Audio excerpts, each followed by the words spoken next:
All right. I think we are ready to get started today.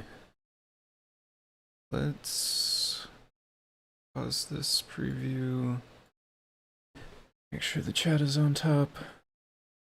Okay. So quick introduction. If folks have never seen the stream before or were not watching last night, I'll give a quick introduction and then talk about what we're going to be doing, and then we'll dive in. So hello everyone who is watching. My name is Tim. I go by foamyguy on GitHub and Discord. And on these streams, I will typically be working on CircuitPython things. Lots of times in the library. Occasionally I dive into the core. Sometimes we work on some of the more meta projects that are alongside of the CircuitPython project, like Cookie Cutter, Circup, and things like that. Today, we will be working on essentially reviewing a PR for this Max 7219 library. If you are very new to the stream and you don't know what any of that stuff is, if you don't know what I'm talking about, real brief introduction to it. This is the website right here, circuitpython.org. You can go here to learn more. CircuitPython, though, it's basically a version of Python that can run on these tiny computers called microcontrollers. There's a bunch of examples of them in the background images on this website here. And as you can see from the pictures, they come in all different shapes and sizes. The one that I will be working with today is a Feather. I think it happens to be a Feather RP2040, although really probably any of the Feathers could work for this purpose. And so CircuitPython gives you a way to write Python code that runs on these devices and allows them to connect up to sensors and have outputs like speakers and LEDs and all sorts of things like that that you connect up to the pins. So it's a little bit like Arduino. If you're familiar with Arduino, it's just a Python language instead of writing Arduino, which is more like C code, basically. So I will also mention, if you are interested in the CircuitPython project and you are want to help contribute, and if you have the the time and energy and feel like that's something you'd like to do, on CircuitPython.org there's a contributing link right up here. That's going to bring you over to this page. This page has a list of all the open pull requests and all the open issues, and there are lots of issues now for missing type annotations. So if you're brand new to all of this and you want to get started, these ones are all marked as good first issues. So these are a great place to start because there's not a whole lot of complex coding that goes into them, and there's kind of a checkoff list in the issue that you can use to fill in the type annotations. Another way you can contribute if you don't necessarily want to dive in and actually work on the code is you can purchase hardware from this company right here, Adafruit.com. This is their website. This is the company that is primarily financially backing CircuitPython. They're paying a couple of folks full-time to work on the CircuitPython project and foster the community and work on all sorts of things related to the project. So if you don't want to contribute development, but you still want to get back to the project somehow, one of the other ways you can do that is by purchasing hardware from them, because again, they pay the folks that are working on the project. This stream is not like a paid stream. This is not, they didn't pay me to promote their website or anything like that. They do pay me sometimes to work on guides and other software, but this stream is just something I do on my own, and I just always like to mention up the top that they are backing the project, so it's good if you can purchase hardware from them for that reason. Helps the project, go on and succeed and move into the future. So diving into what we'll look at today is, again, basically reviewing this PR on the Max 7219. Yes, it is the best toy store. I definitely agree with that. Yeah, we would all be in big trouble if they had like physical locations you could go and look at things and see and touch and try out things. I would certainly have a lot less money than I do if I had easy access to that. Micro Center, sometimes the Micro Center, if you have a Micro Center, they stock a lot of Adafruit products, and so that's a place you can go if you're looking for a physical place to purchase their hardware. So like I mentioned, we're going to be reviewing this PR. This is one of the type annotation PRs. So it's one of those ones that I was just talking about. It's a good first issue one. We created a bunch of these in time for October so that we can get them submitted essentially for Hacktoberfest. That's like a yearly thing that goes on during October. I think it's sponsored maybe by DigitalOcean. I'm not 100% sure if that's the only company or entity behind it, but lots of open source projects take part in Hacktoberfest. And it's basically just like a way to try to get folks who are new to programming generally, or new to contributing to open source software, and get them involved in open source projects. So we created a bunch of these issues. They'll all get tagged as Hacktoberfest issues, and they'll all be eligible for that. I think the idea is you can contribute to those things, and then if you go and maybe register or something like that with DigitalOcean, I think they give away freebies of some sort. I don't know the exact deal. I've never taken part specifically in it myself, so I'm not 100% sure how it works or what it is that you actually get. I've seen people with shirts, so I assume there, at least in prior years, has been shirts.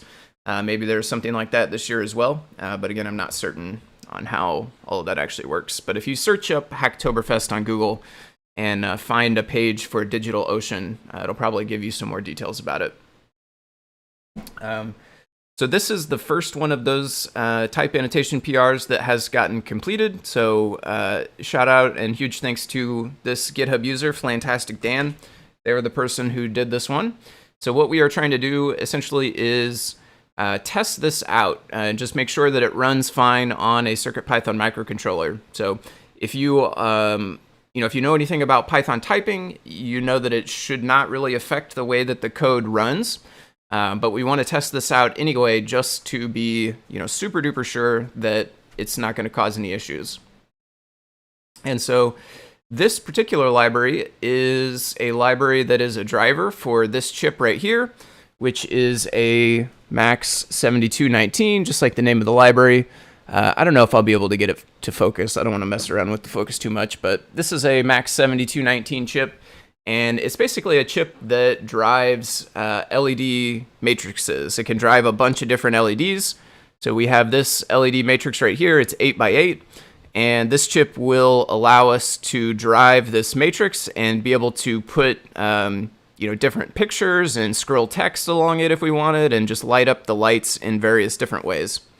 So that's what we're going to test out. And you can see I kind of have a bit of a rat's nest of wires here, because we made an attempt to wire this up last night and it was not working out for us because we did not have the pin mapping correct on this matrix. It turns out that this particular matrix I have right here is, I guess, kind of a rare one. We were unable to find a specific data sheet for it, so we weren't really sure what the wiring was. We tried based on some of the information that we did find online, but it did not end up working for us. But last night we did go ahead and figure out the rest of the wiring, and I have published that at this point. I put up a quick little repository that just has a README and a couple of pictures and some text files that contain wow, Stripey Cat's getting all crazy on me. But this repository contains the pin mapping that we found and some of the other information about the chip. I tried to repeat the part number on there a couple of times, so hopefully with a little bit of luck and the Google overlords shining upon us, maybe the next person who runs into this particular 8x8 matrix will find that repo, and they will not have to go through the exercise of mapping all the pins themselves like we did. But since we did not have it wired up correctly yesterday, this did not end up working. So I think what I'm going to do is I think I'm going to just take out all of these wires and start kind of fresh. That way we're not running any chances of any of these being incorrect anymore. I'm going to unplug these. The ones I'm going to keep are the ones that go to the microcontroller, because those should be correct. Those ones were MOSI and the clock one SCK, and then also we're using pin A1 for the chip select. So I think we have ground, sorry, I'm not in the camera frame, am I? We have MOSI, we have clock, and then we have power. So power is run over to the rails, ground is run over to the rails. There's our two ground connections, there's our MOSI, there's our clock, and this is, let's see, this is our clock, and this is our A1 chip select. Okay, so now we don't have any wires that are meant for the matrix. So let me get the matrix plugged in. I guess maybe I can do this on the camera here. So the size of this matrix is a little bit too big to fit on a single breadboard. So what I've got set up here is one of the small breadboards, and I just have it sitting alongside of the big one, and that way I can kind of plug it into both. And then I have a couple of rows over here that I can plug wires into, and a couple of rows here where I can plug wires into. And unfortunately, it's too wide for one breadboard, and it's too narrow to put two, normal breadboards with rails like this. It's a little too narrow to jump this gap here. So what we ended up with is the little mini breadboard that doesn't have rails, and that works out pretty well. What I'm going to do is just put a wire in. Actually, what I'm going to do is turn this around. I'm going to turn this around, I think, right? It's because we have... I should not have closed that tab, maybe. Yeah. I have two interlocked. Yeah, I did try that at first, but the rails in the middle are a little bit too much space. I could, they have, these rails will come off typically, like you can take that part off, but it's stuck on with sticky foam or something on the bottom. I didn't want to rip it all the way off. Yeah. Yep, exactly right. So let's go back here. Let's get our wiring. I'll probably have to search up one or more of the guides for the actual chip as well. So I think what we want, this is the side with the Lucky Light label. I'm going to turn it around to where that is facing the top. Right now I actually have that facing me on the bottom there. You can kind of see it on the edge of that. So I'm going to turn that right around. We're going to plug this side with the text into the breadboard here, the small breadboard. This side without the text will plug into the big breadboard. And what I'm going to do is just put a wire on the first pin right here, because the way that the matrix overhangs the pins, it's a little hard to tell where the pins are at when you have it plugged in all the way. I'm going to put a wire on the first one there, and I'm also going to put a wire on the first one around on this side. I noticed that my, what I don't have open is PyCharm yet today. Let's do that. I noticed I don't have a light on my feather, but it is plugged in. Maybe I turned off the, port or CircuitPy. No, maybe it's connected and just not showing any lights, I guess. Yeah, I guess it's connected. Okay. All right. I'm going to turn it around as well. I'm going to put one wire in on the small breadboard. Again, just so I know where the first pin is. And of course, I just plug the side that I did. Let's get that back. Here we go. Basically going to just carefully lift it out of the breadboard a little bit, and probably won't be able to see it on the camera there. I'm actually going to shine a little light in there. And try to... Nope, too far. Okay. And I'll just put this wire right in the row that the first pin is on. Well, the first pin on this side, which is actually pin would be 9, I think. 16. Pin 16. So right now I have wires in pin 1 and pin 16. And I will bring the camera back, turn this back around so that we'll work on it, quote unquote, right side up. Of course, it doesn't matter too much exactly as long as you make sure the numbering of the wires are correct. Oh yeah, nice. Yeah, I like this phone. I've been looking, it's probably about time to get a new one. I've been looking at the newer model of the same brand and the same, it has a, which of course, if you have it, it has a thermal camera in it. And they have a newer one with a thermal camera. Although I will say I do like this one because it is nice and chunky. I kind of like a big chunky phone. The newer ones are thinner and seem a little bit less like a brick, if you will, which I kind of like about it. A lot of folks want a nice small thin phone, but kind of like the big old chunky phone that I'm not worried about like dropping or anything like that. So let's take this, and that's, well, that's actually not what we want, right? We want max. I'm just going to find one of the diagrams for the chip again as well. I'm also going to fan on. I'm going to turn the fan on real quick. It's a little warm.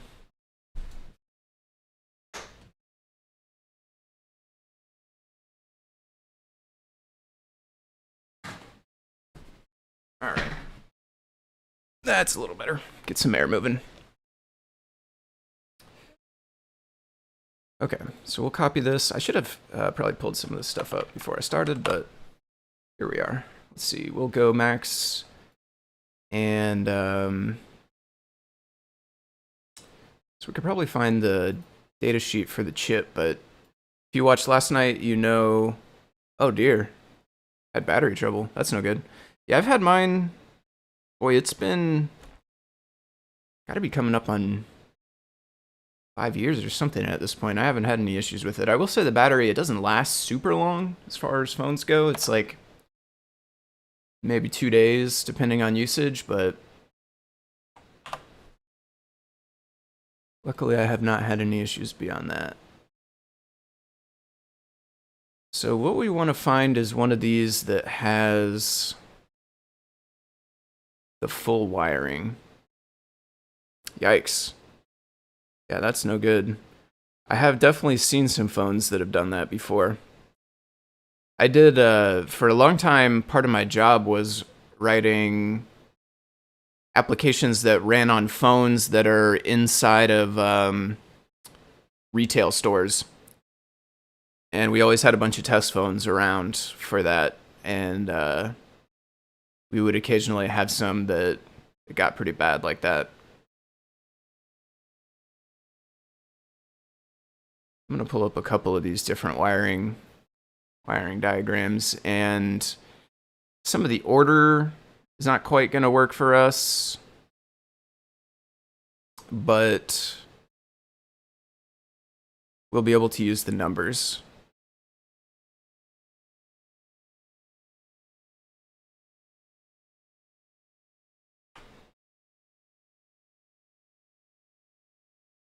Okay.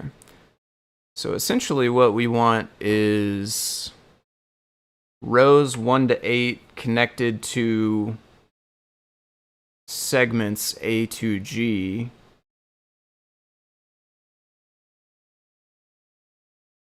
Plus segment DP. A, B, C, D, E, F, G. That's 7 or 8? A, B, C, D is 4, E, F is 6, G is 7, DP. I wonder why they have one that's DP and not H, I guess, right?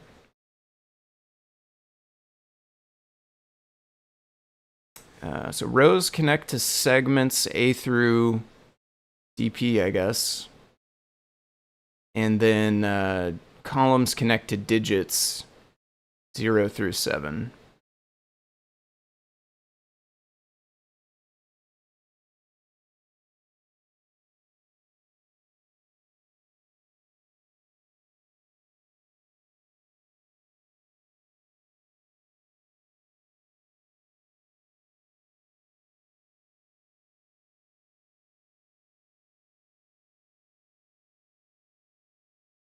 I may pull up DP, but this one doesn't say. DP is actually before A, it looks like. So this one doesn't have the pin numbers here, which we actually need. I think this will not work for us so well.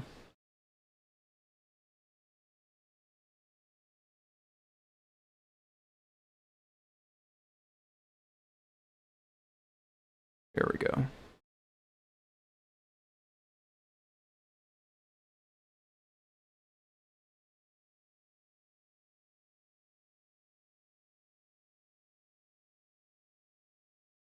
Okay.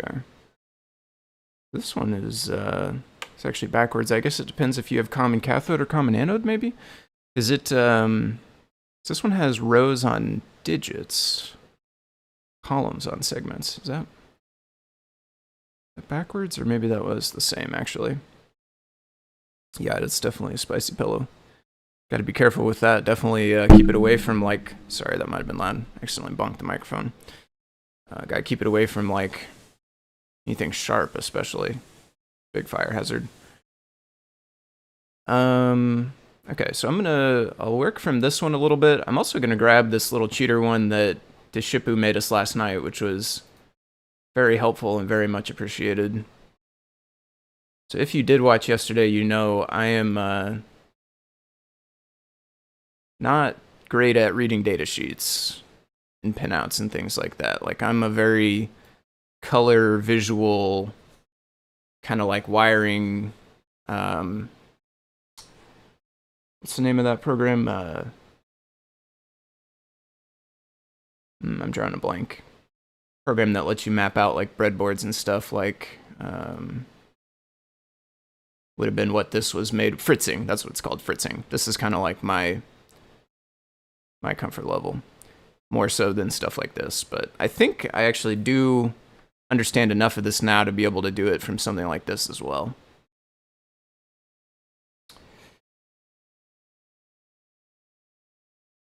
Yeah, and I guess this one may not help us as much because anymore, at least, because our matrix is all different here. We could try to map up the row number and the column number, but it's kind of tough to read some of them with the color on top. That's all right. What I will do, though, is verify this. This says row 1 is heading over to digit 0, which is also the same here. This says row 1, and that's heading over to digit 0, which is on pin 2. This looks like it's matching up. And this one only had rows. We didn't do columns yet. So I'll start with the rows, and we'll go from there. So we have, let's see.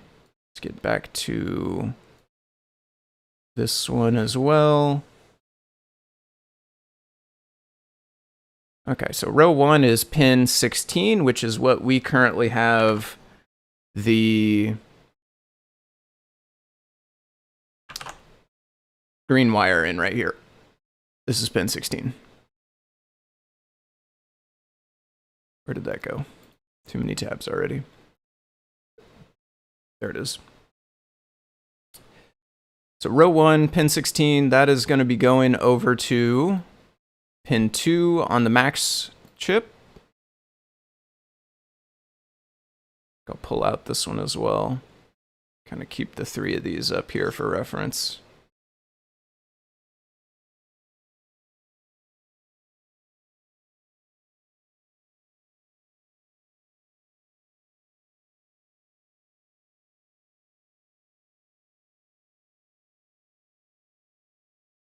Okay. This one doesn't need to be quite so big. It'll shrink down just fine.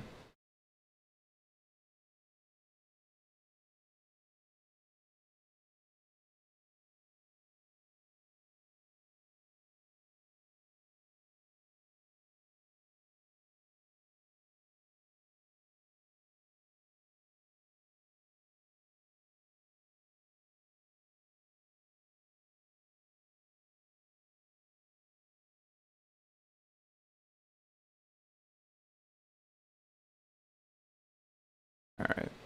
It's maybe not a great way to get them all on at once. It's a little too small.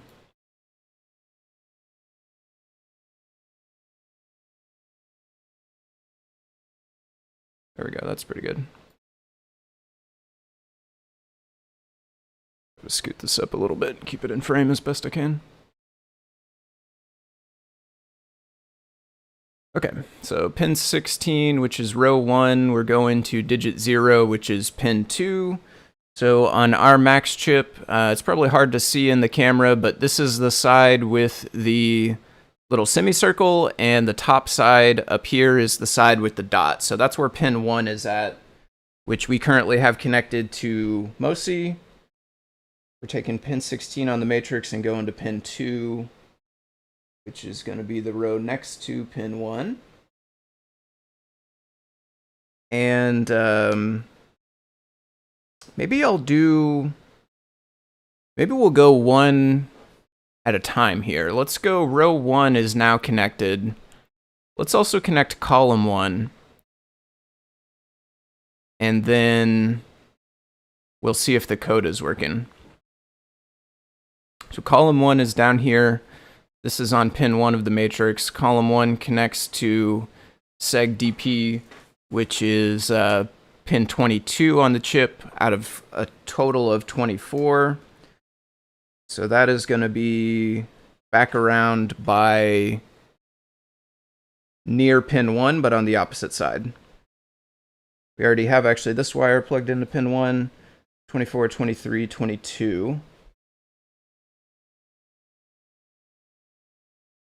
There we go. And indeed, we have row 1, column 1 blinking right there, which that is what the code that we left on this does. Is basically, it's actually filling the entire matrix on and off over and over again, just like a basic blink program.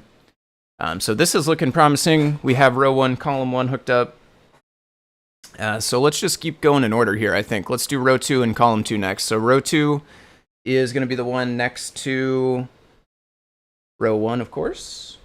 Let's see here. Up just a little bit. Get that one in. And so row 2 connects up with digit 1, which is pin 11. And so there are 12 pins on each side. So pin 11 is going to be one before the end of the first side. 11, that one in there. All right, so now we have row 2 and row 1, both in column 1. When we connect column 2, we should end up with a 2x2 square that's blinking there. So column 2, it is actually nice now that we have this pin out all mapped. I will say the way that they did the pin numbers is actually pretty good. Columns 1, 2, 3, and 4 are on pins 1, 2, 3, and 4. Rows 1, 2, 3, and 4 count down from 16 up here. Rows 5, 6, 7, and 8 are on pins 5, 6, 7, and 8, so that's kind of nice. And then column 5, 6, 7, and 8 count up from the remaining pins on the top side. So it's actually pretty nice and in order once we got it mapped. Column 2, we said. Column 2 is, I guess we didn't say ever, is looks like pin 14 right there. Pin 14. So 12 would be the last pin on this side.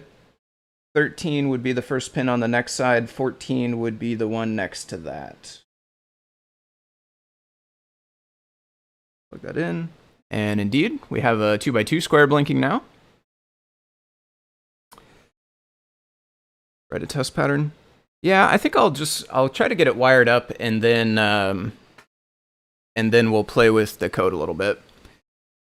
And of course, we'll also switch over. Right now, we have the stock library, not the one that we're actually testing with the typing in it. So we'll get everything working on the stock library, and then we'll switch that over, and we'll also play with some different patterns and stuff, and make sure that everything is all wired up how it should be. So next up, row 3 is on pin 6. Row 3 is on pin 6.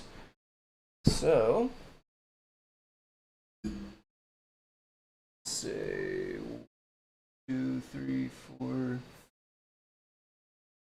Right here. Row 3. Here. Go. Looking good so far. Next up, column 3 is on pin 16. Column 3 is on pin 16, so column 3. So again, 12 across the top row, 13, 14, and 16.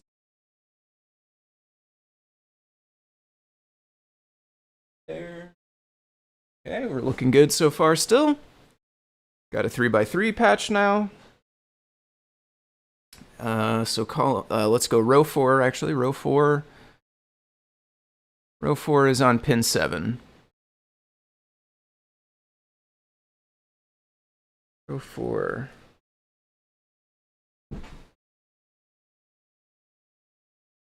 Is 7. 6.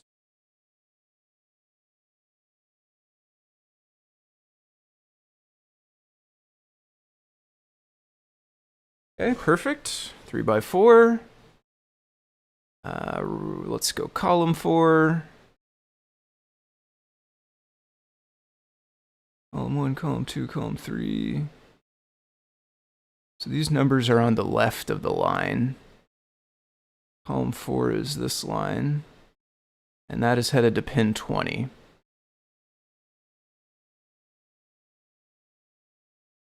Yeah, pin 20. There's 24 pins total. So that is going to be near the end.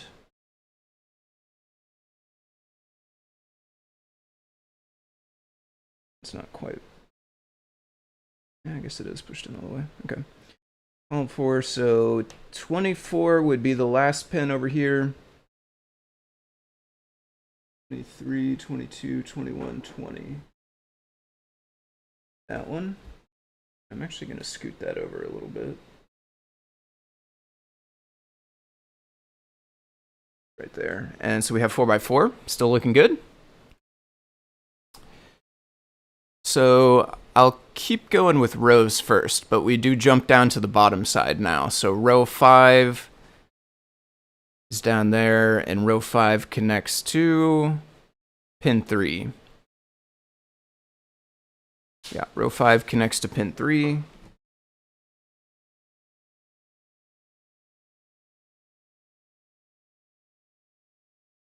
Row 5 on the bottom side is the empty one here. Go. Looking good. Column 5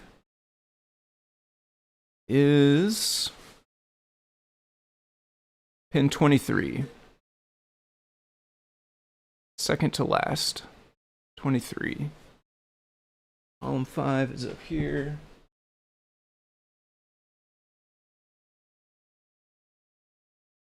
What happened here?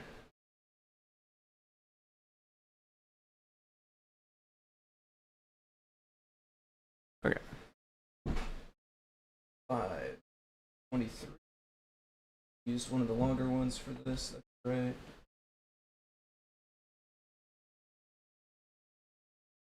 Go. 5x5. Getting pretty close now. Row 6. Pin 10. Yeah, row 6 to pin 10.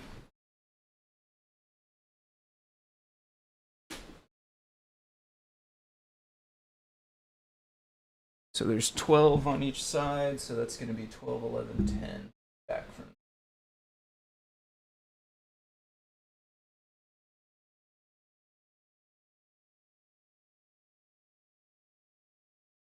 Oh.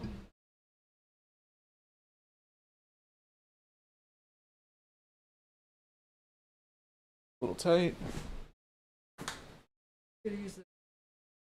Whoa, thank you. Thank you. Okay, so we got 5x6 now. So that was row 6. Next up, we'll do column 6. Column 6.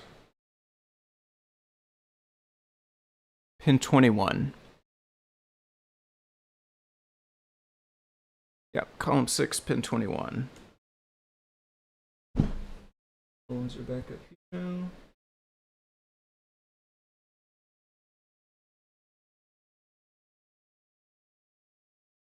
It's kind of use a little wire.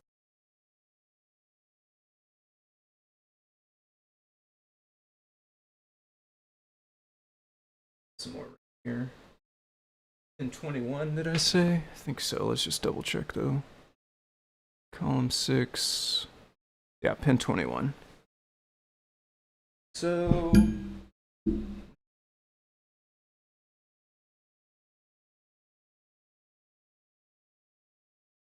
is 6 by 6.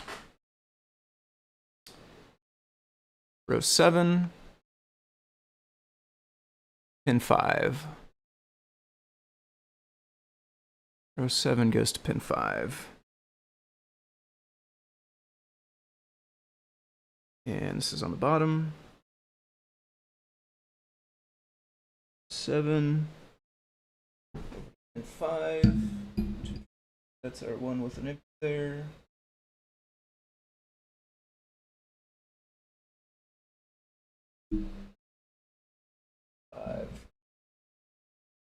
Okay.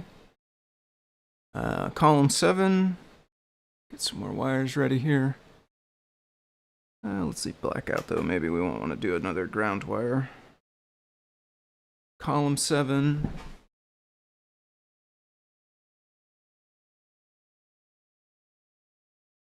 Is going to pin 15. 7 goes to pin 15. 12. Pin 15. This.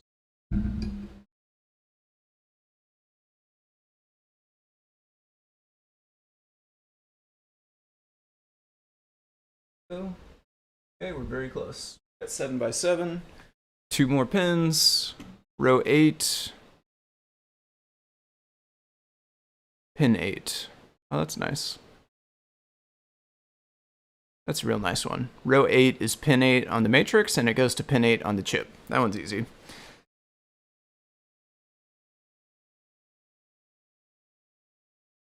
I love it when stuff works out like that. Row 8. 8. I mean, that's going to be our one left on this side still.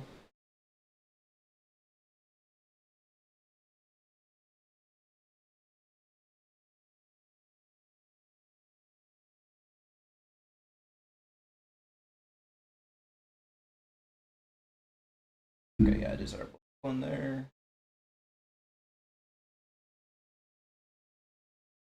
There we go. All right. We just need column 8. Column 8 is going to pin 17. Column 8 to pin 17. That is last one up here.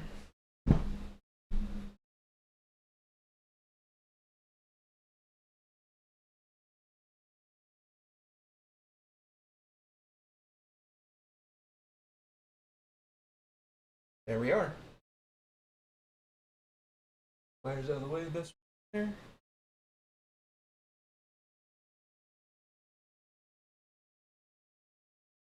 Got an 8x8 matrix blinking. So now let's go and change up the test script. Instead of just doing on-off blinks of the whole matrix, we will... Let's go back to the test code that was before, which is got a bunch of different stuff in it. Let's do that. Catch up on chat here. Yeah, DP means something. Yeah, I'm not sure what DP. Sure, you're right, though. It probably does. Maybe if we get the data sheet.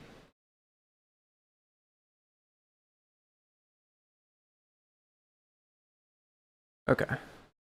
Alrighty, so let's take a look at what we expect here. Cycle start, matrix fill, true, half a second sleep. So turn everything on, turn everything off. One column of LEDs.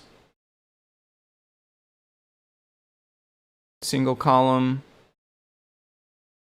Scroll that column to the right. Looks like 8 times, so a single column and then, moving over to the right.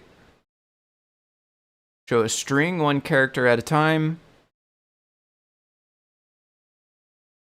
Scroll the last character off of the display. Scroll a string across the display. So this one will show the string and have it slide as it goes, I think. Okay. On, off, columns, and then text, one letter at a time, and then text scrolling.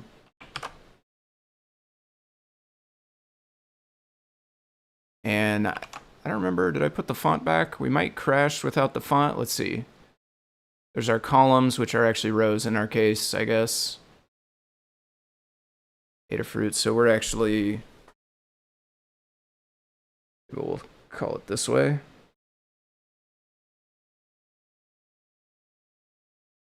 There we go.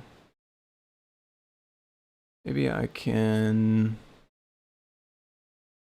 turn that off, it'll make it a little better. Adafruit. And it should start over. Yeah, there we go. On, off, column, column, column, column, column, column. Adafruit.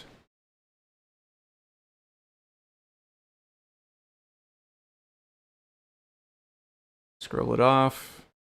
Scroll the whole word.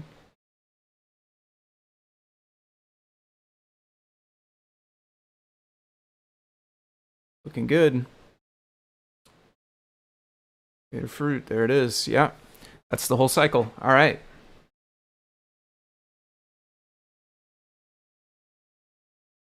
So we are good.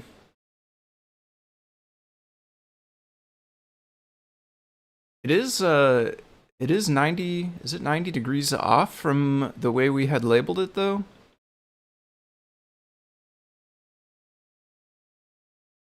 Can we do a single pixel? Let's turn all this back off for now.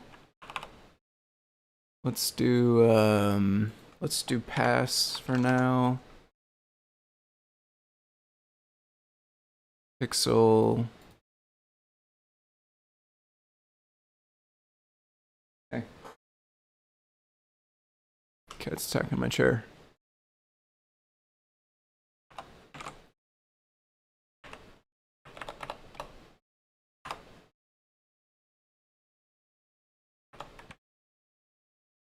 So 1, 1, is it 0 based? Yeah, it looks like it.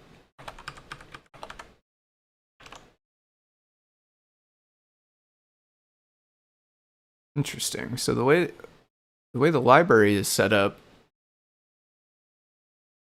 0, 0 actually ends up being what we were calling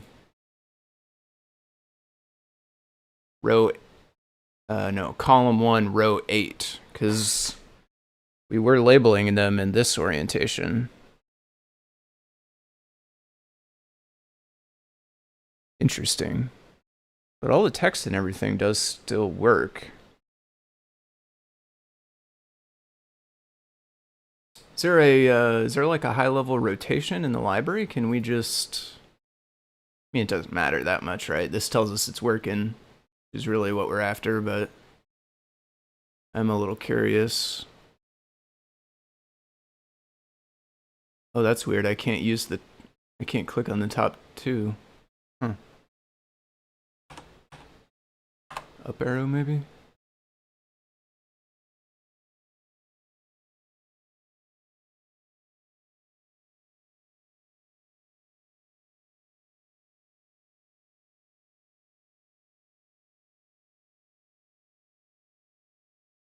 Is there rotation?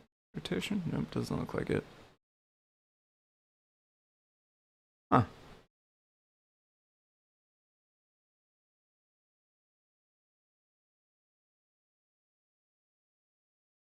That's kind of weird, right? Because we wired it based on the pinout that we found. And it definitely seems like must be wired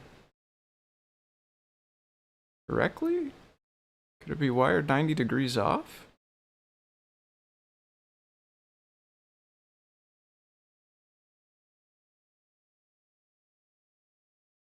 Interesting.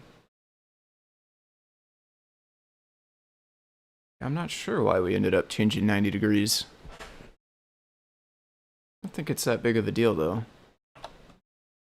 So I'm going to turn that off. I'm going to turn back on.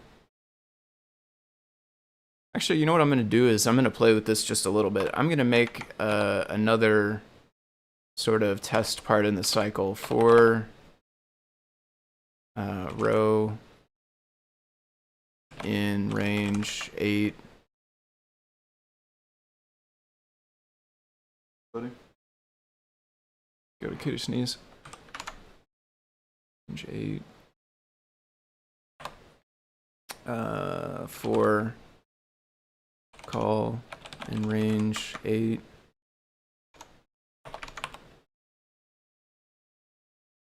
I want to do set the current one on. Matrix pixel row call 1.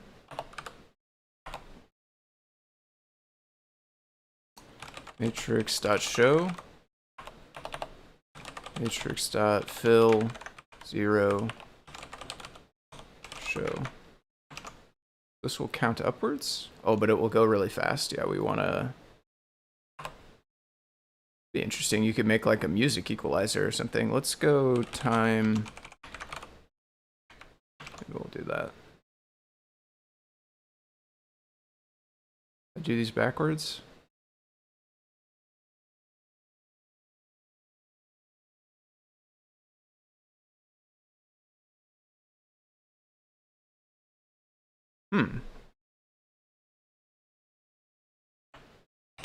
Comment those. Matrix pixel. The 0, 0 we saw was top left corner the way it's currently orientated.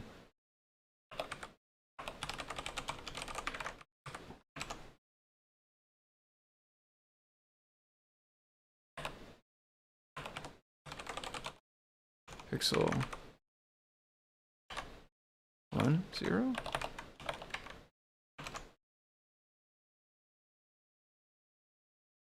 Ah, okay. So first parameter is column. Second parameter is row. Does that match the docs?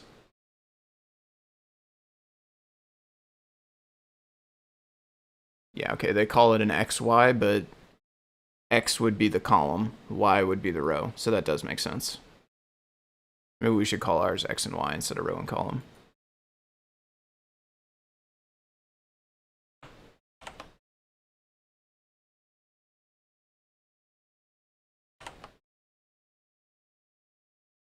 So we'll say we'll put Y on the outside, put X on the inside.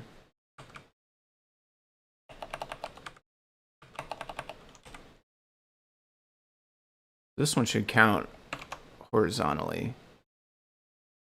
Yeah, perfect.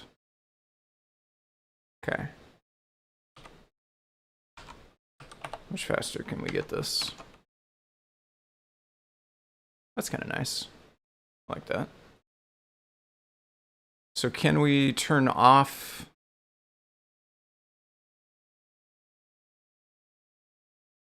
before we start the next one?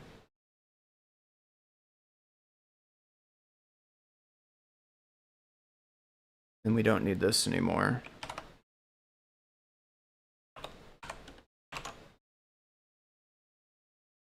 Nice. Goes so fast that it looks like there's 2 lit.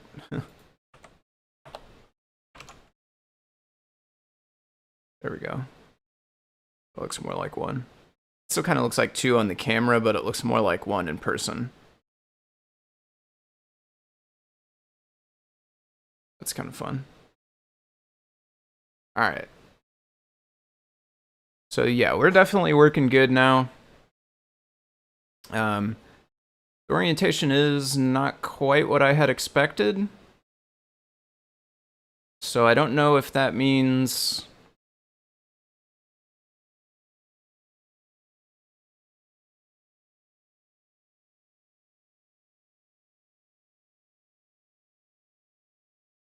I don't know if that means our pinout is actually different. Because the library is treating this as row 1, column 1, and this as row 1, column 2.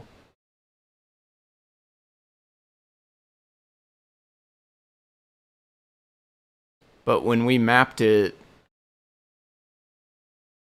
we actually treated this as row 1, column 1, and this as row 1, column 2.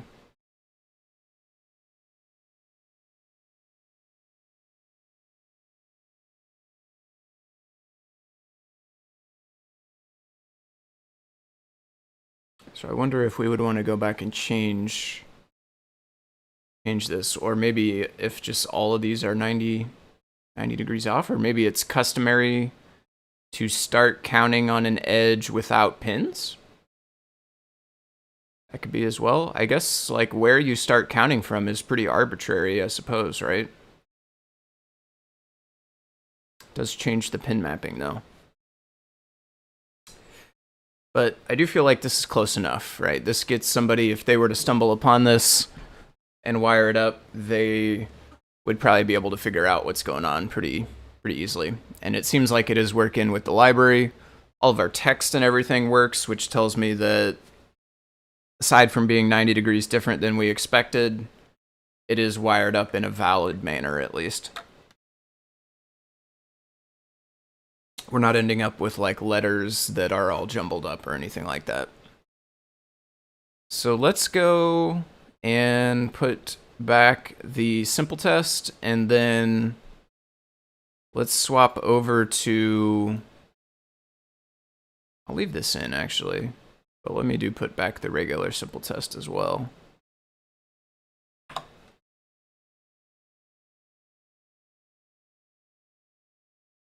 Oh, did I cut the... Oh no, this was my one that was erasing after this, but we don't need that because it's erasing itself now. Let's put that. We'll just start up the cycle that was there after. Now it'll do our little zigzag thing here and then go on and do its normal cycle that it had before.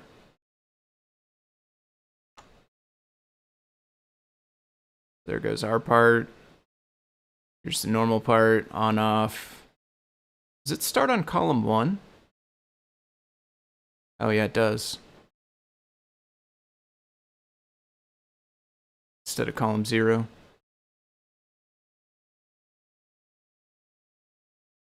Roll by 1. Oh, that's interesting. You can scroll... You can scroll anything. Doesn't have to be text. Huh. That's actually really cool. I like that. I would kind of assume that the scroll was on text only for some reason. No, you can set up anything. So we could paint like a smiley face or something, and then have it scroll.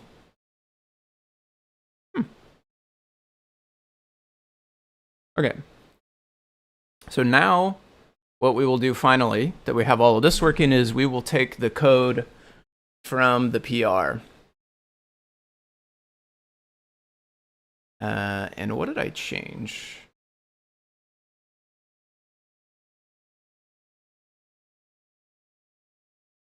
I think I just don't have the latest version, actually. Let me go back to main. Let me roll back.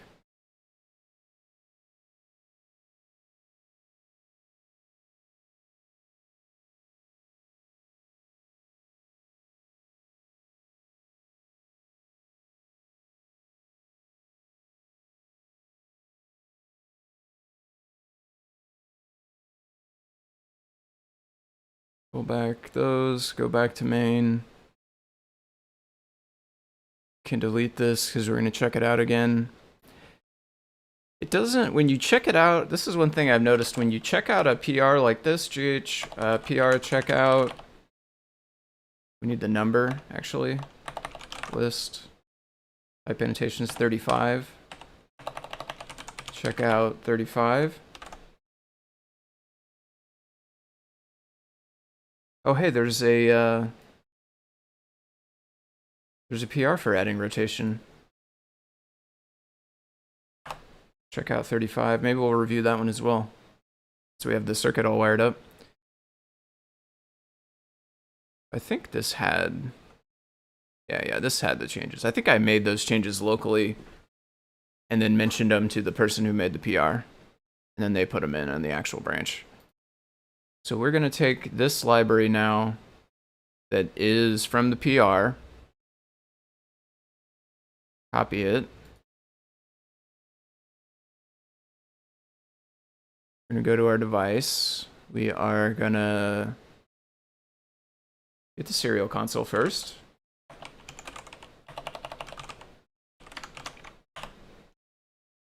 I'm going to delete the library altogether. We're going to see it fail, hopefully. Yep, failed because it can't import because it doesn't exist. Now we're going to paste the modified library in.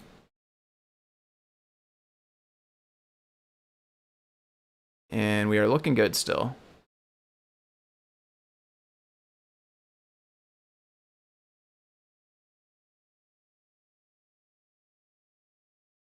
Nice. Welcome back, Doctor.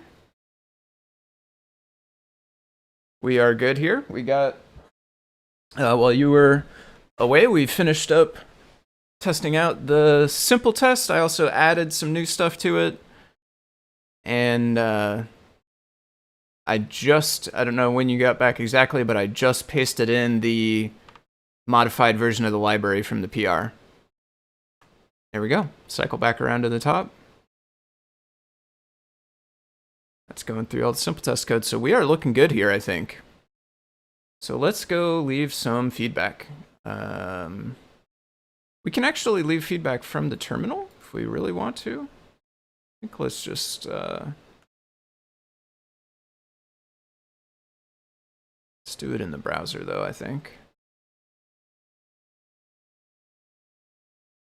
Okay, so...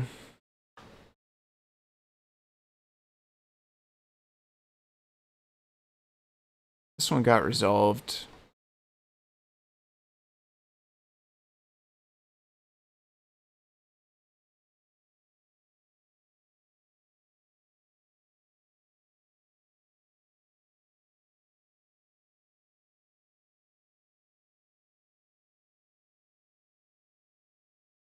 Yeah. So we're gonna go changed, review, approve.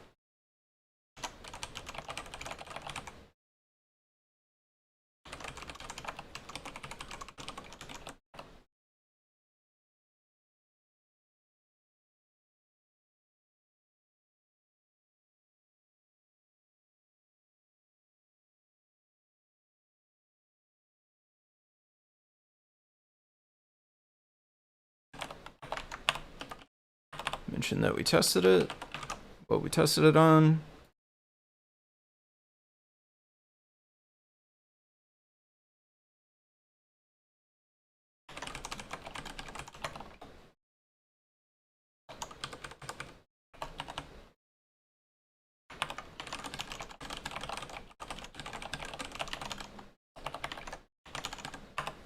There we go. Review. And we can merge this.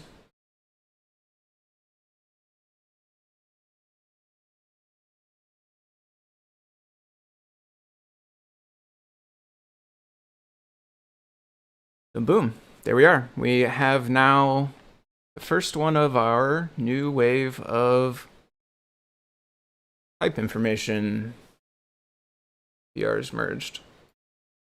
First of many. We'll make a release as well.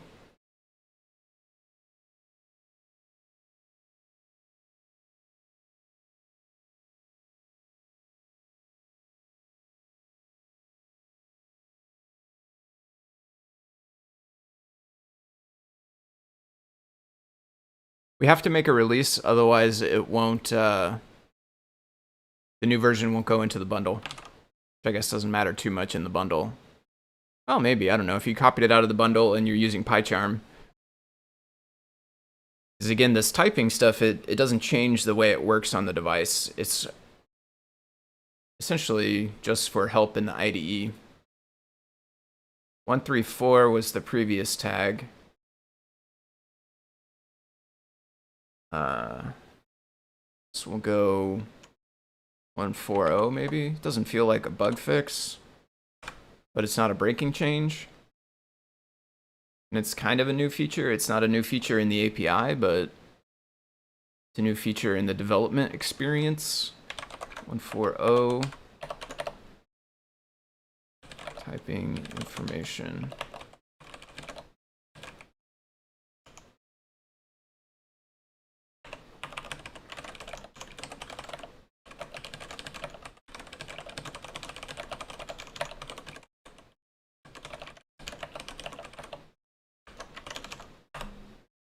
There we go.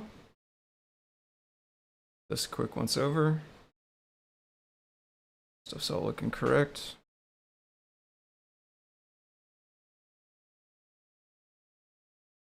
Docs-link is good.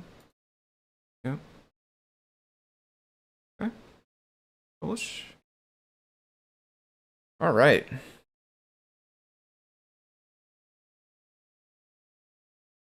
Let's check out this rotation one.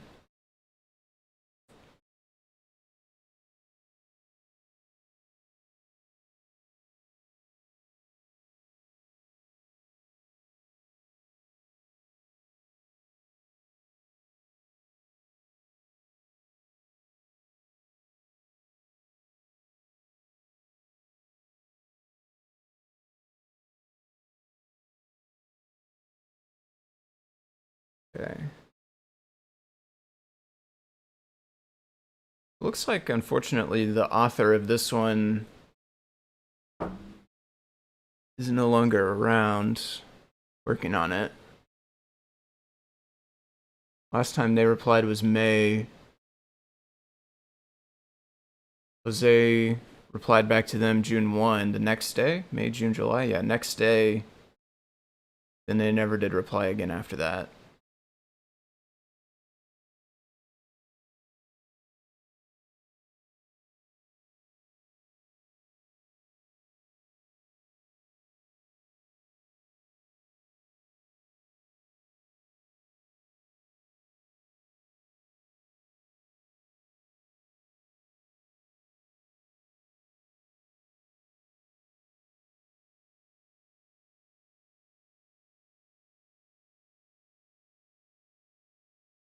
So this is not part of rotation, actually.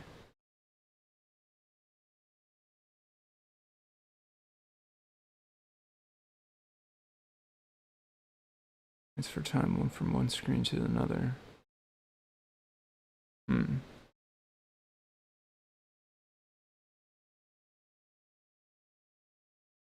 So we should not... I don't think we should call this num.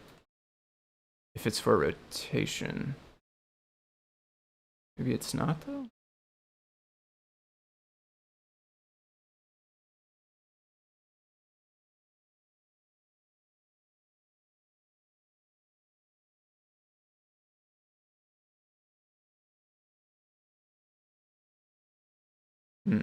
Yeah, this does some stuff beyond rotation.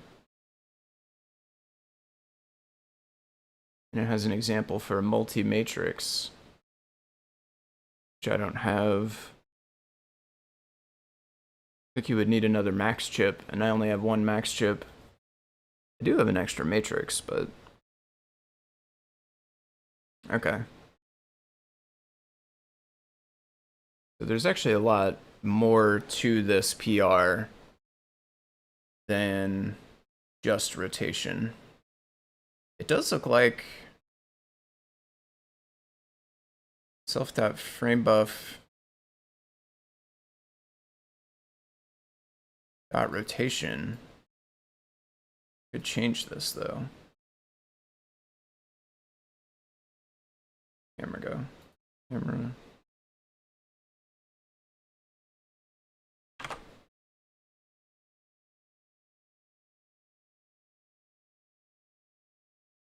So could we say matrix.framebuff.rotation? What?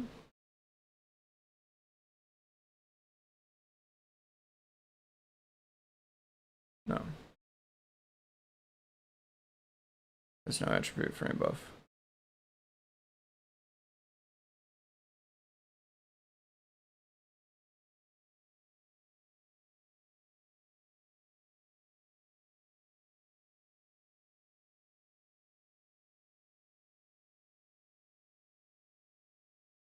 What is frame buff on?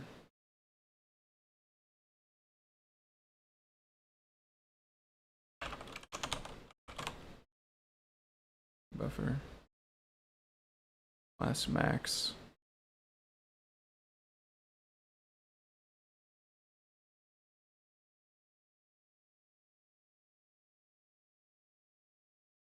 How does this code work? So we did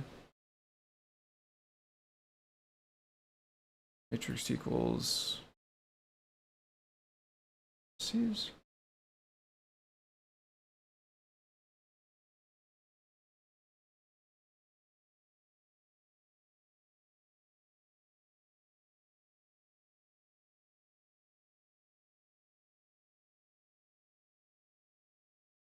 This is the class we're instantiating.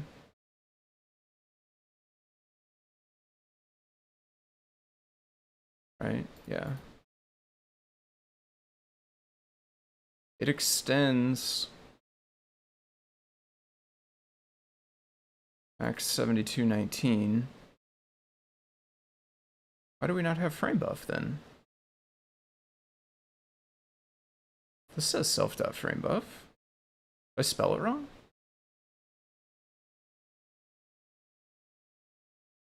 Oh, yeah. I spelled it wrong. Right? F-R-A-M-E, right? Yeah. Okay. Nice. Yes. Welcome back to real time in that case. Frame buff. Frame buff. That is not going to work. There we go. There we go. So now we do have different orientation.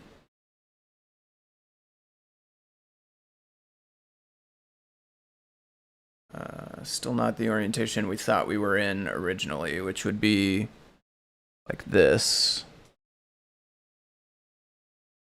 So it is upside down from that. So would we want 4 or 3? Yeah.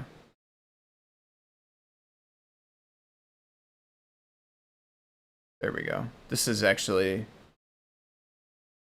Did our columns work right? Looked like our columns didn't work right. Oh, and now we slide off the top too. So then slide is not working. Well, but we're sliding correct here. I think it's called scroll, not slide though, right? But interesting. Yeah, these columns don't go. Huh.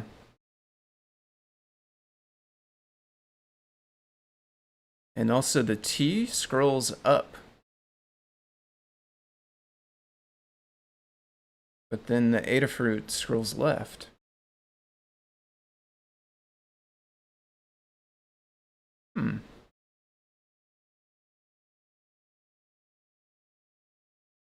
That's using scroll.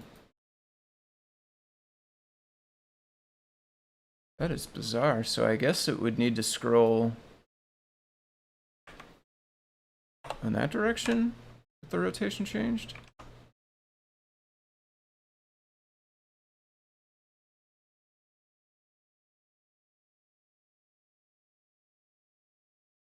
No, that was not it. Would it be -1?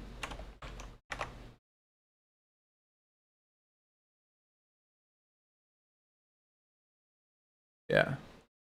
That gets it back to the original behavior. But of course 90 degrees different.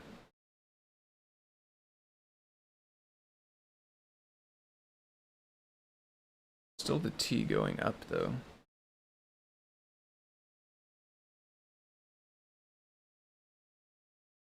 Huh. So you can rotate it with the frame buff.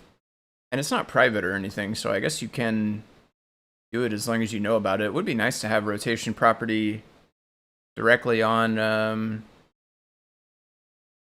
matrix class, which is one of the things that PR added. But it also added a bunch of other things. And at this point, it has merge conflicts. And we would also need maybe somebody with multiple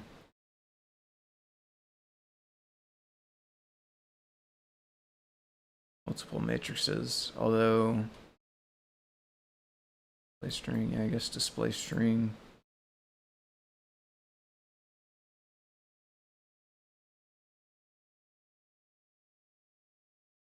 String, data delay. Okay, well, we'll leave that one. What's the other PR that's open on this? Cascade.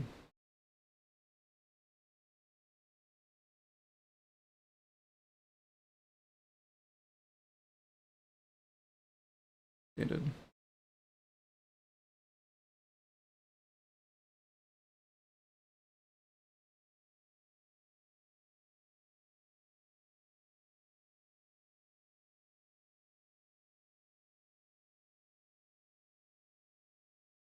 I did a little bit.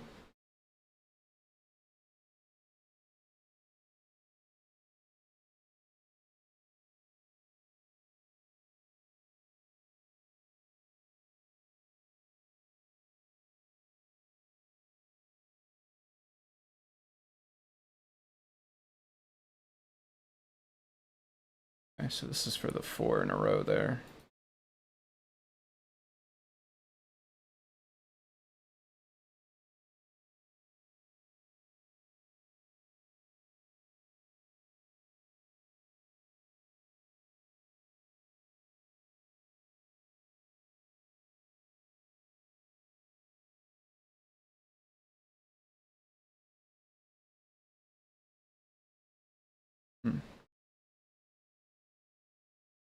Oh, hey, Fantastic Dan commented on this one too.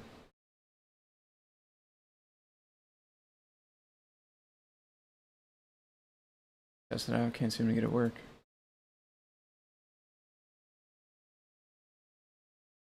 This is a 3x1.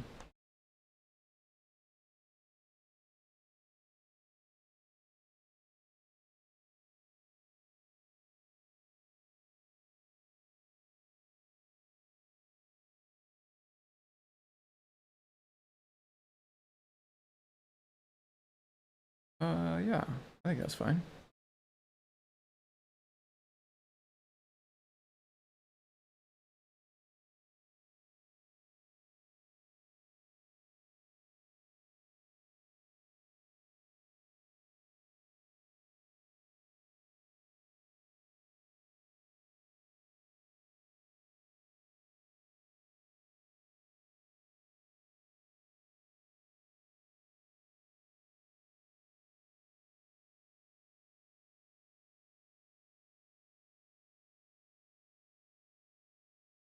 August 20, well, but this is August 24th. This was the person who made the PR.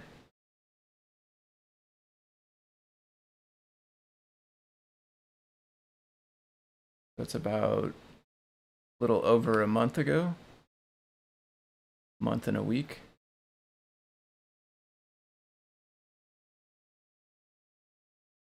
It looks like we had 2 people test this out, and it didn't seem to be working correctly for either of them.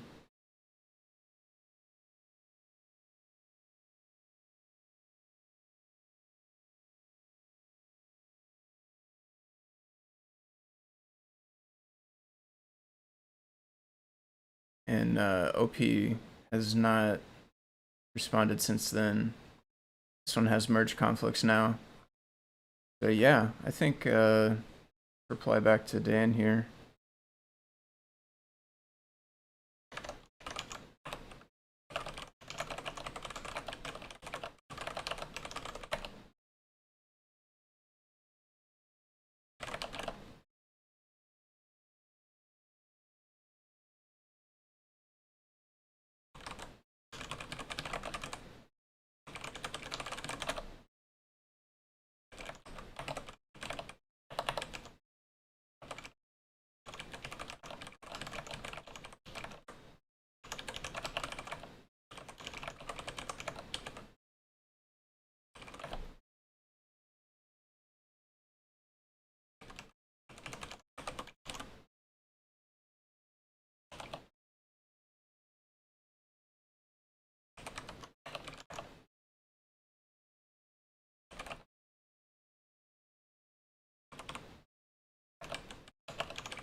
Okay.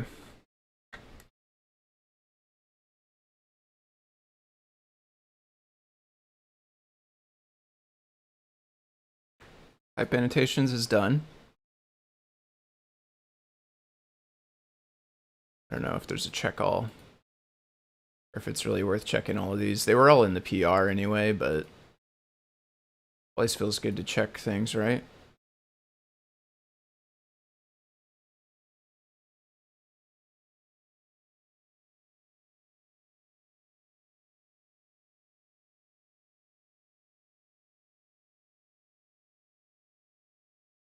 Does this page have jQuery on it? This is way... No. Look like it.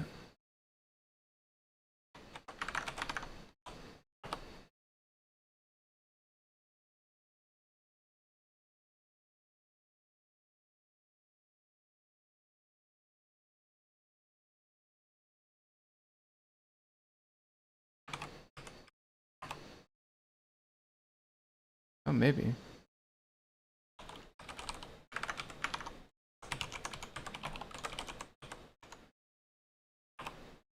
Oh. Prop is not a function. Yeah, it's not jQuery. It's some kind of fake jQuery, I think. Don't mess with that. Whoa.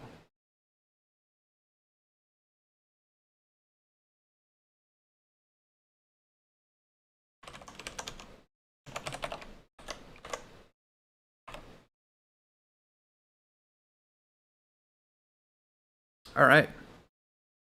We are officially done with the first one of those. So, next thing I would like to work on today, maybe I should buy one of these A to Z delivery. Maybe I should buy one of these ones. Do you use a single max chip? There's one under each.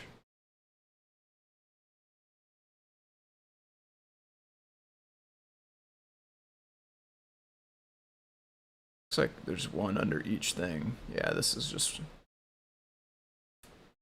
just one that's missing the matrix. So there's one max for each matrix. Huh. Do they have one of these ones on Adafruit?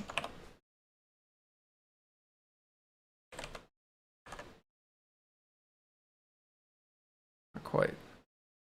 Neopixels. Trellis. Okay.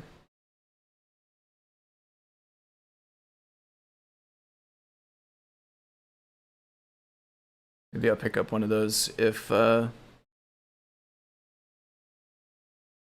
end up working on that other PR. That way we're able to test it.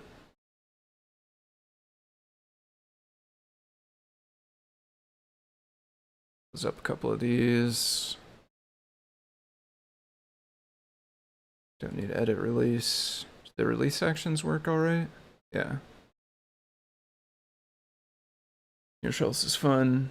Realize I need the Monome project. Monome, I'm not familiar with that one. Monome. What does that one do? Interactive music. Whoa.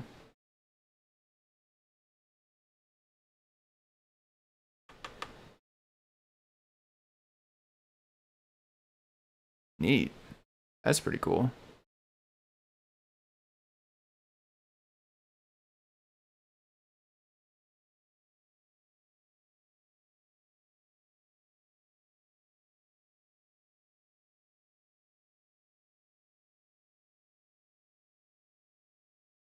Man, that's really cool.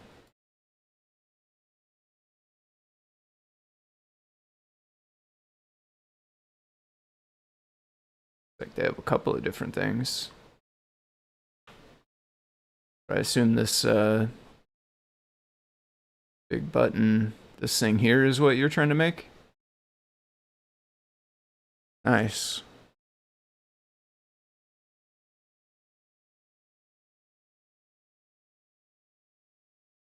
Yeah, that looks super cool. Okay, since we did get the matrix finished up, the next thing I want to work on today will be Blinka display IO. I actually started this a little bit last week I think it was. One thing is I'm gonna need to figure out if the Pi is at the same address. Let me try something actually. Let me do this over here. Take this off the screen.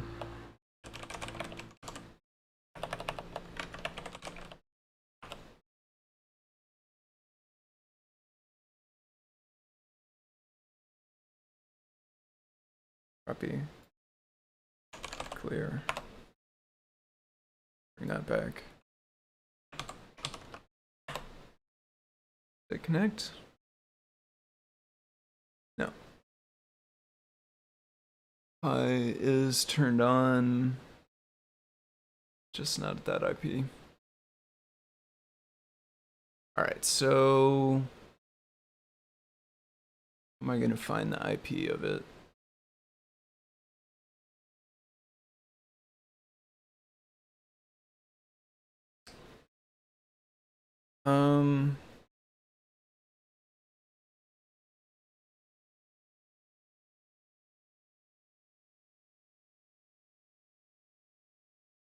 Is there a way to find it because of its host name?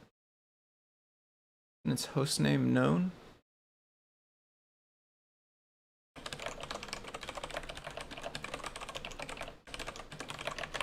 I use Pi or something?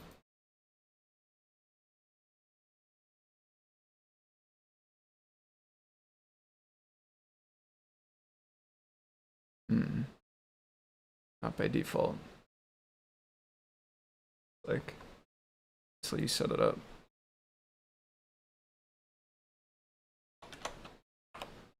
Yeah.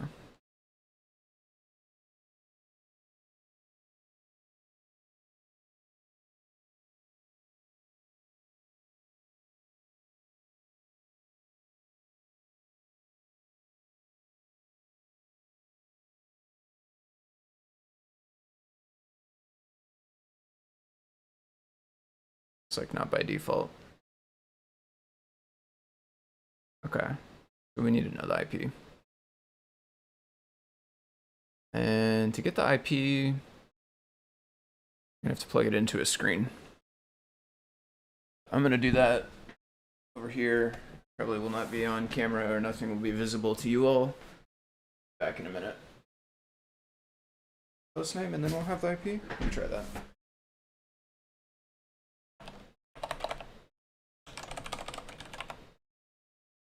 Temporary failure. Spell it right?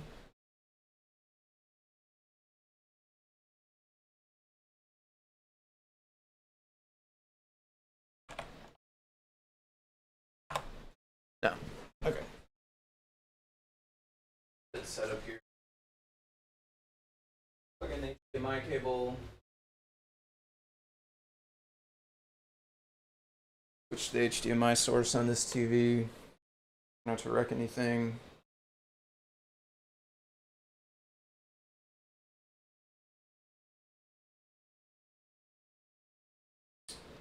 Keyboard.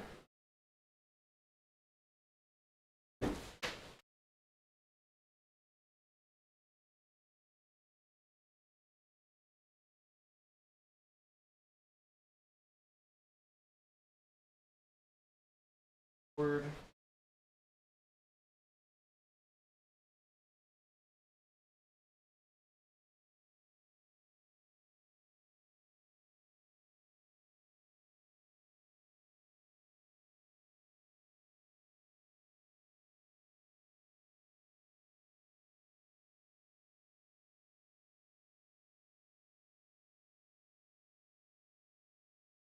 Okay. Pi is booting up on the screen. I'll get the IP in a minute. We'll be able to connect to it. So nothing to see right now. And I also can't see the chat right now because the screen that the chat was on is where the Pi is at. So I will be back to there in a moment once we know the IP, and then I can turn that screen back.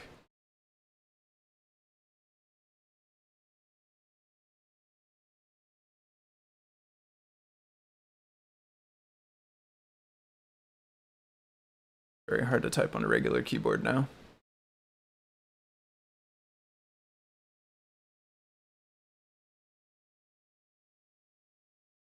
Uh-oh.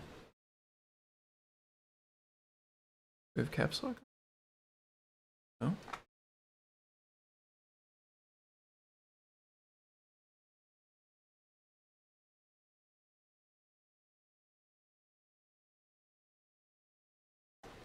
Seems like it's typing everything.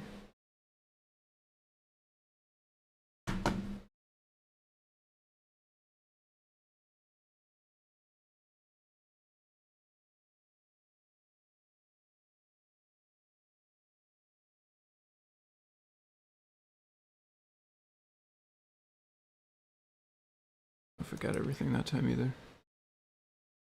Yeah, it looks like it did. Okay. Dongle doesn't go quite that far with the wireless keyboard here. IP. Maybe? IP? Hello? Hi?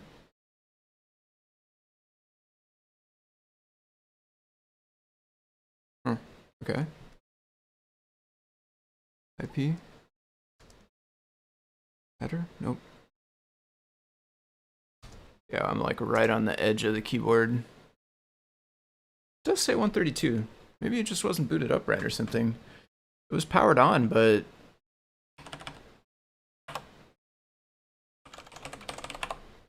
Yeah, there we go. Okay. It was powered on, but maybe it wasn't like...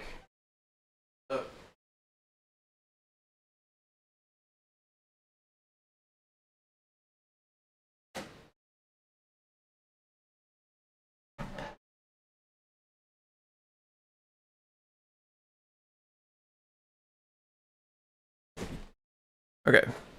Put the chat back.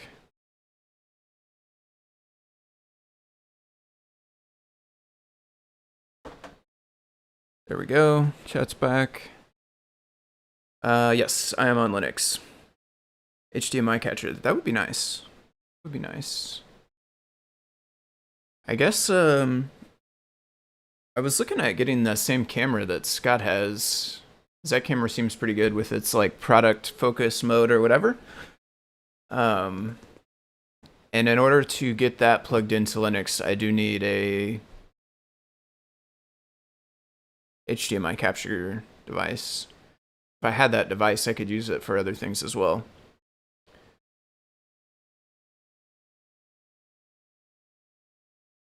No, I have not switched to Dvorak, but I do use this split keyboard. Kinesis.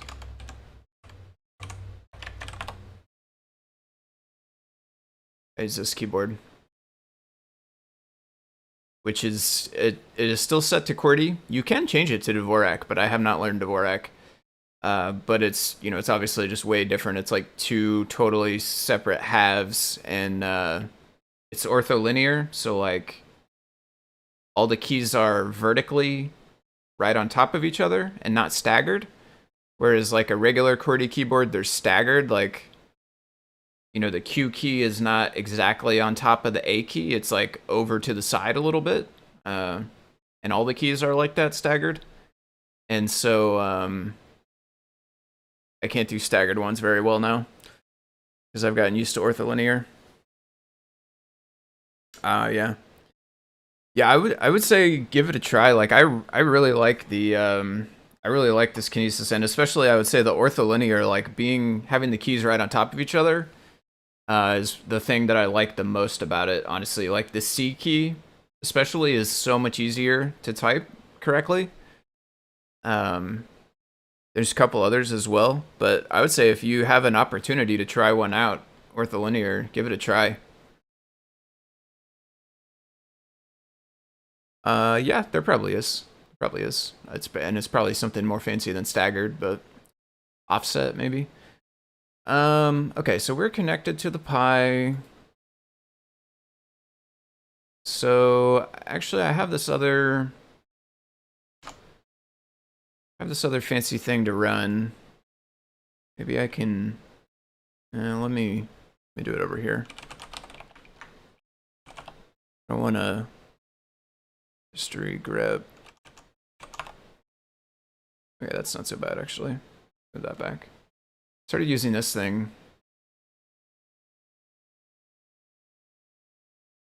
And it lets me mount the Pi as though it's a local drive, local directory basically. And then once we do that, we can open it in PyCharm.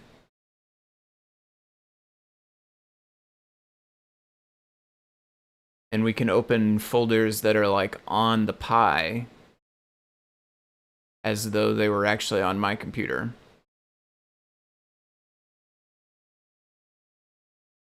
So, the one I want is not in this list.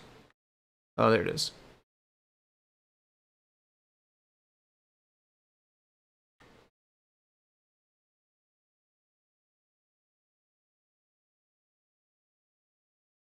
Okay. So let me check on the Samurai's branches. Has anything else been pushed?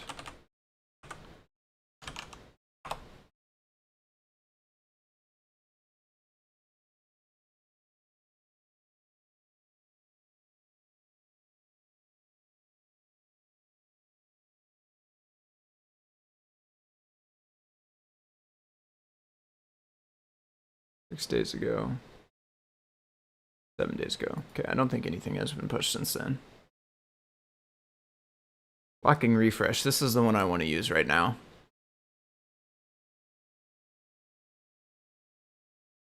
Which is the one I'm on as well.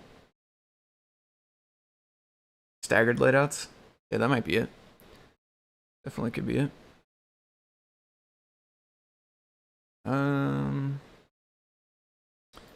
So this one, if folks caught last week's stream, I started playing with this last week, and one thing we found was, depending on which test script we ran, like this one did it. Is it this one? No, it's not this one. What was it? Oh, clock test. That's what it was, clock test. Depending on which test script we ran, I changed a couple variables in this, like ellipses and chords, and this caused it to raise an exception depending on which values I filled in here. Lay Samurai worked on it a little bit and figured out that it was related to threading, things getting out of sync. So I'm going to unplug the matrix now.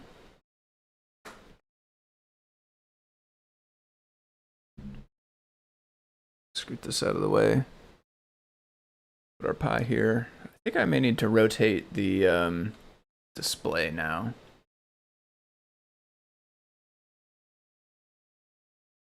But Lay Samurai figured this out and made a new where our TO got disconnected. That makes sense because I just unplugged it. Could close that. They figured it out and added some mechanism to make it not do that anymore, basically. If anyone is interested in information about this, there is a file. Let me pull it up.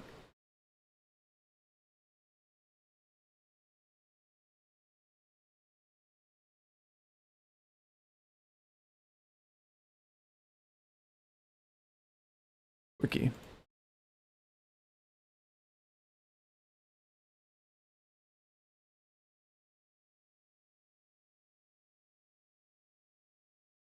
What was that? They made a README file here, like a markdown file that talks about how, like what the strategy they used to fix this was. And it's in,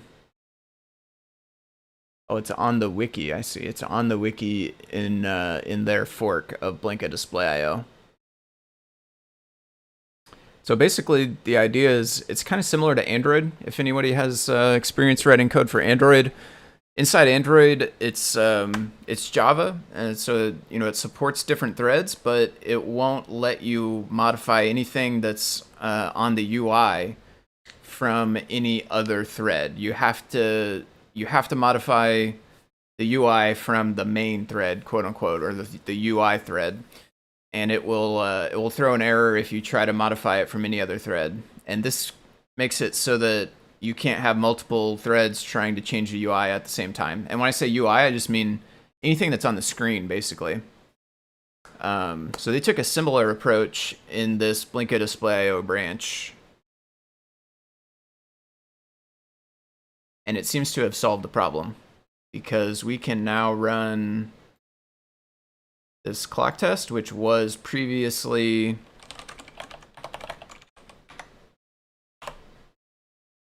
raising the error.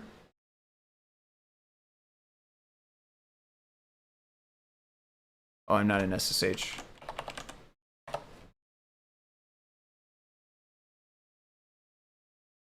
Okay, close that.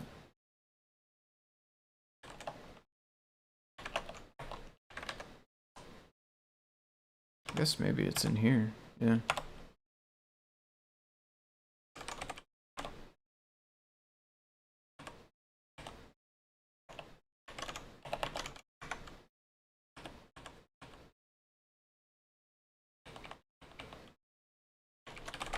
No, it's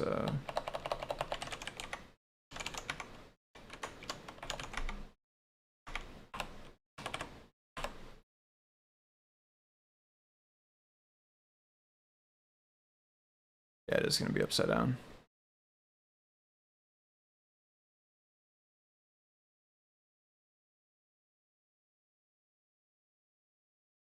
I can go to here, turn this back off, and now we're right side up. Although it's still upside down for me, but that's all right. And this no longer has that issue. It no longer ever makes that exception.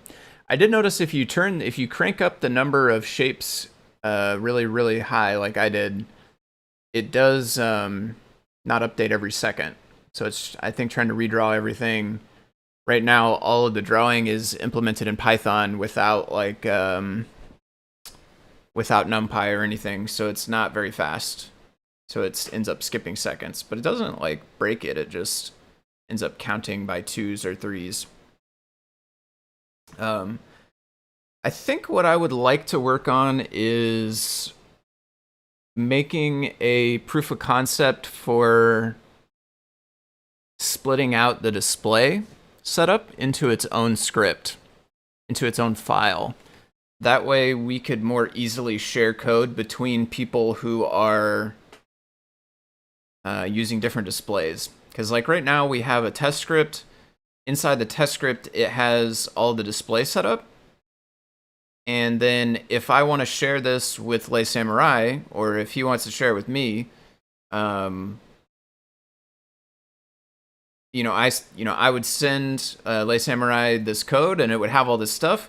The first thing they would have to do is go and delete all this, right? Because they have a different display set up than I do. They don't have the ILI 9341. They have a different one. So then they would delete this. They would put in their own display setup. If they use a variable like this, like implement or instantiate the display, put it inside a display variable, then the rest of this code down here can stay the same. But if they didn't use this display variable, then it gets, kind of weird. You have to go in and change a bunch of stuff down here. But I think it would be really nice if we came up with a standardized way to basically refactor this part into its own file. That way we could share just this part. You would import your own display setup, and then you would not have to worry about it beyond that. So I think display setup, looks like I started this maybe. We definitely would not want, well, okay, yeah, this one is not going to work because we can't run.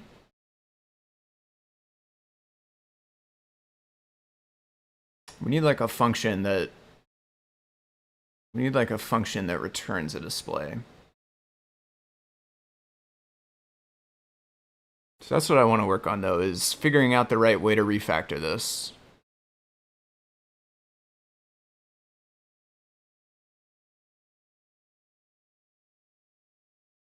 So what if this was def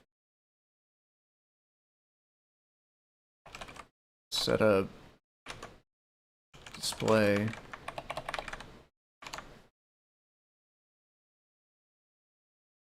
does release, does all of this, doesn't show, it doesn't make a main group, doesn't mess with the brightness, doesn't have while true, return display.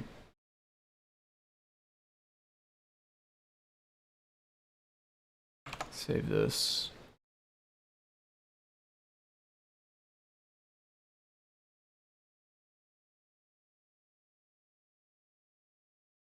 Look at clear screen. This one is nice and basic. Have some imports we don't need. I'm actually going to make a copy of it.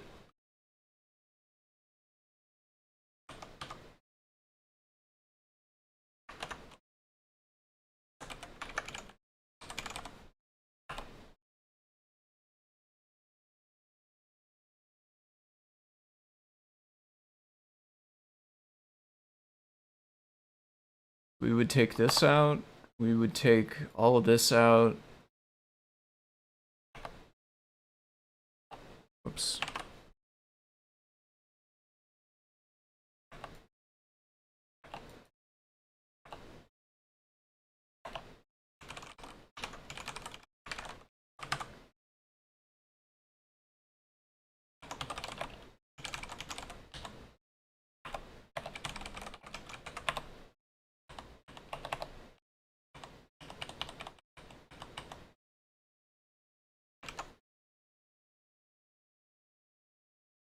Okay. Is that all we need, really?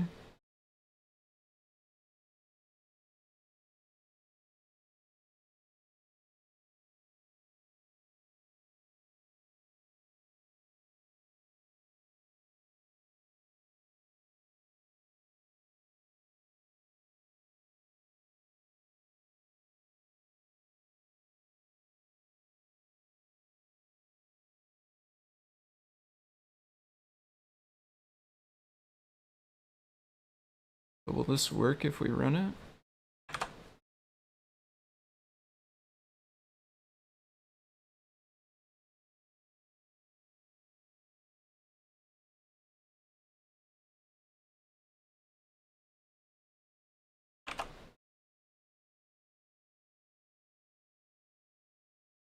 Guess we could go the other way around, right? Because the chat's taking up that part.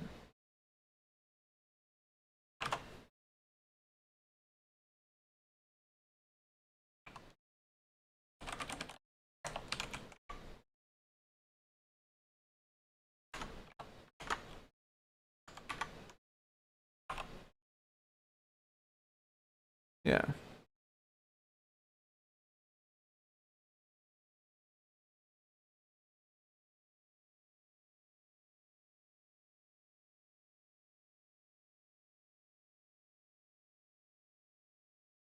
So would it make sense to put...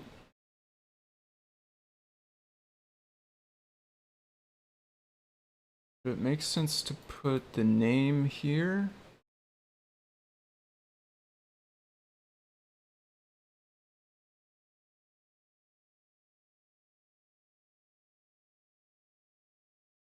Let's think about this a little bit.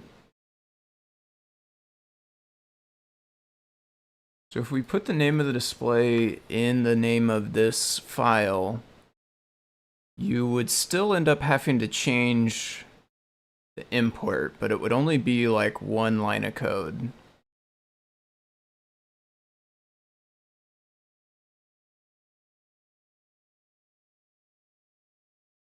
If we left it generic, then you would not have to change the code at all, but you would have to make sure to paste the correct one of these in.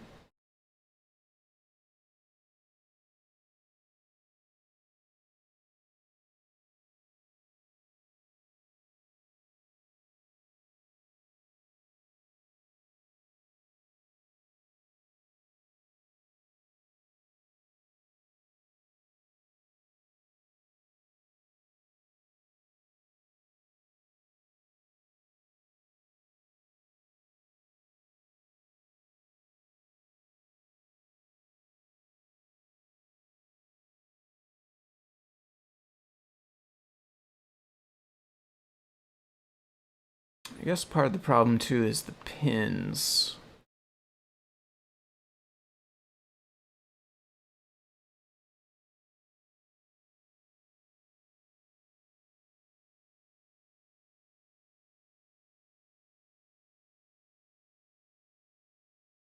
So if you wanted to use different pins, you would actually need to come inside of here and change things.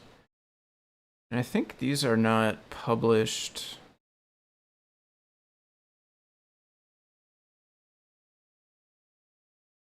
They're not published in the driver.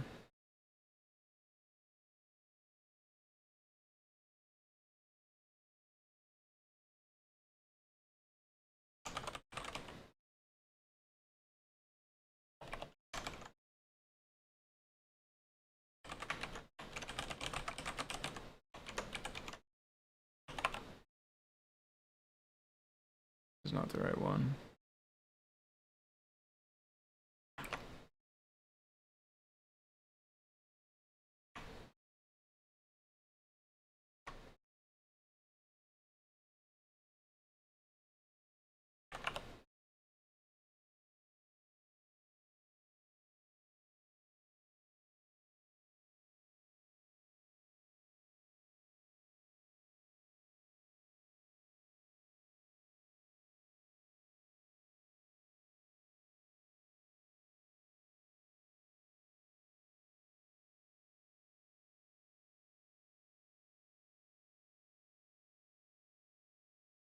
So I have an example for ITFT. Okay. Here's the pins I used.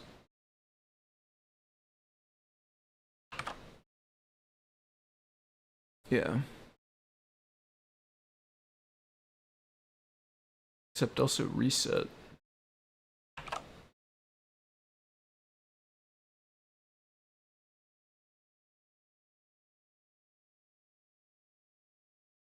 Reset was not used. Does this run without the reset pin?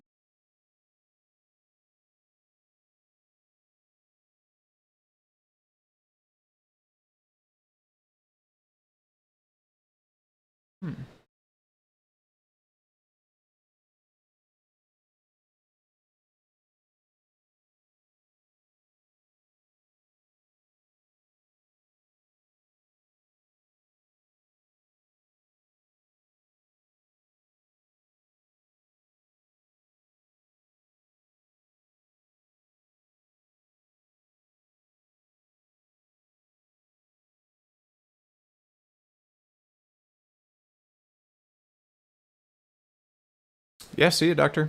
Thanks for hanging out. Go new window.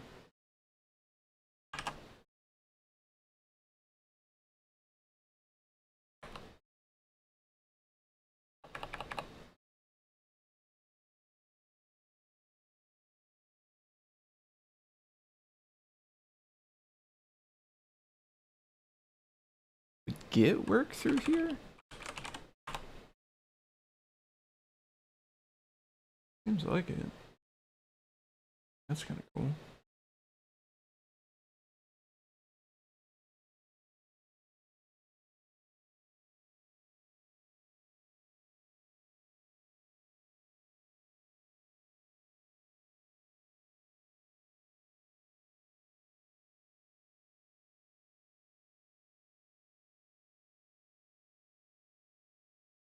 So this one has reset as well.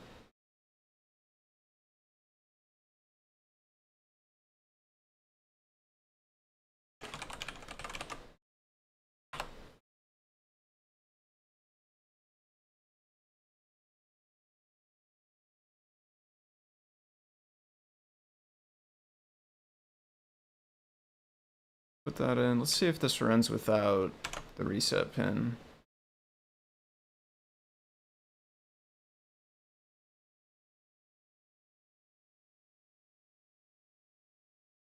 Just use the SSH that's already open.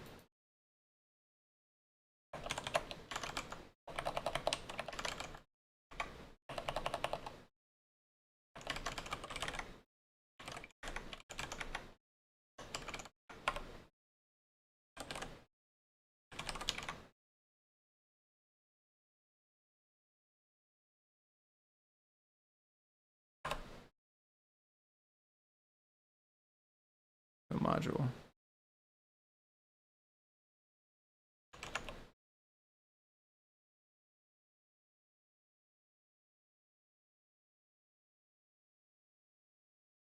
So we could install it with pip.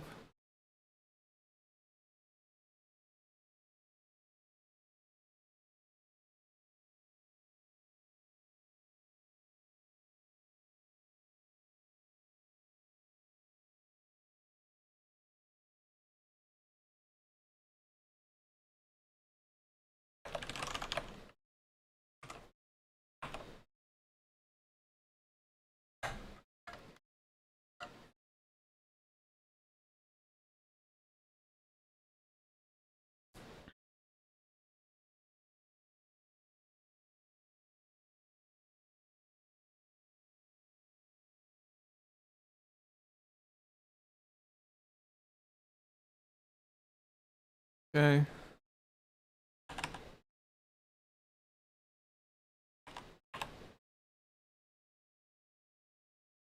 Yeah, it does work. Huh. Wonder why I ended up adding the reset pin. Maybe if that was an old version, I don't know.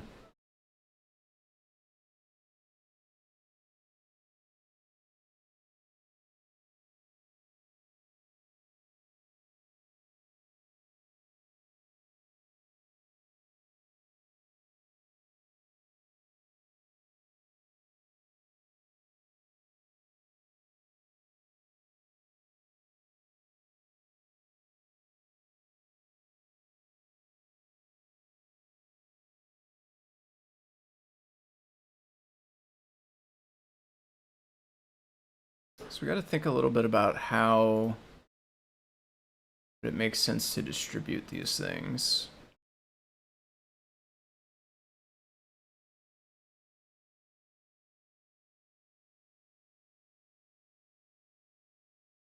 I think it'd be nice if we had an examples directory inside Blinka Display.io repo, and then inside the examples directory, maybe we have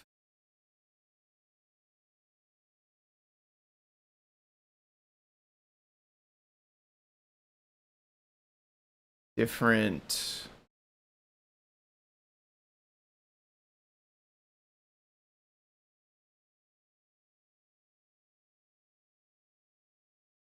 So inside the examples directory, we have a bunch of examples that are more like this clear screen that I just made, where it calls this generic setup function. And then maybe we have one folder for each different display. And inside those folders, we have these. So it's still distributed with Blinka Display.io, not with the display driver. I think makes sense because on microcontrollers, you might not be using the same pins, and also I think there might be default pins. Probably.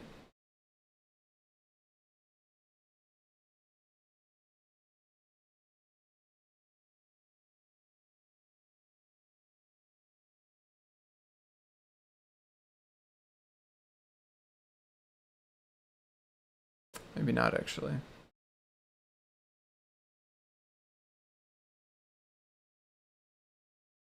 This is where I just was.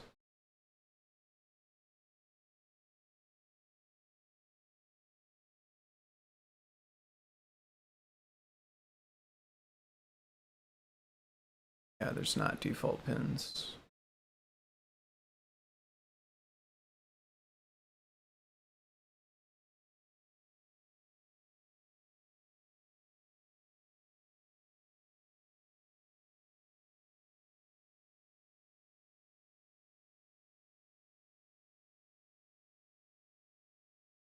There probably could be.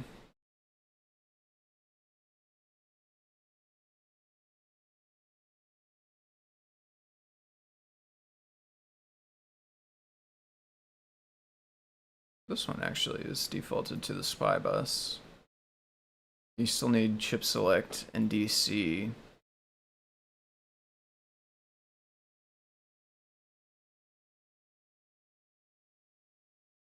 So this one is also the SPI bus, but it uses backwards. Chip select 9, DC 10, isn't that backwards? Yeah. Oh, that's interesting. I wonder if that's intentional. I would have thought those would be the same. So this is for the shield? No, this is simple test. This is for the shield.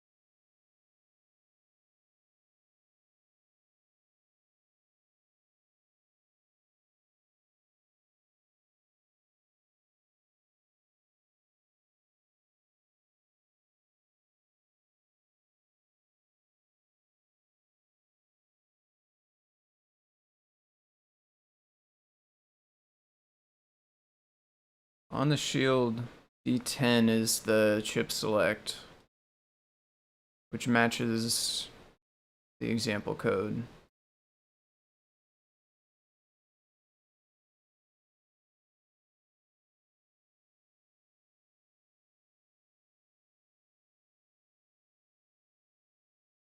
But in the simple test, oh, other way. So is this really backwards? I guess 10 and 9 are different on feathers than Unos, for one thing. Alright, 1 second. I'm gonna paste this. I gotta run to the restroom. I'll be right back.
Okay.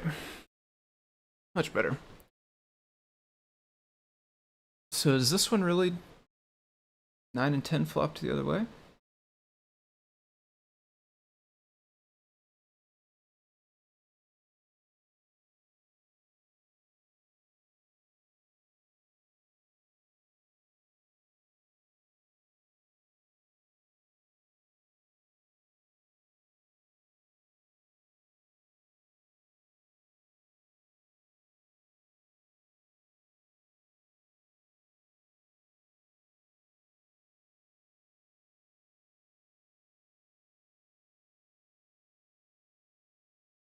Okay, so you could change it.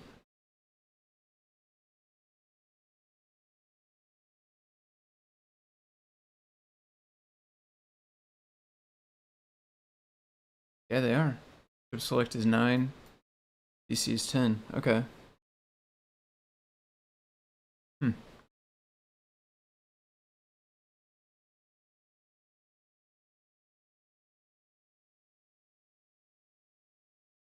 So I definitely think this makes sense to put in Blinka Display IO.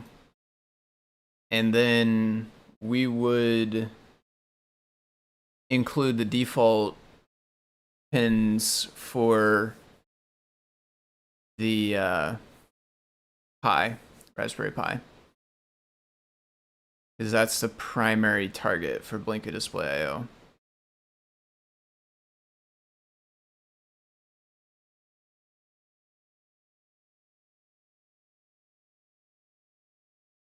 It would be nice to have the same kind of refactoring going on microcontrollers too, though, I guess, right?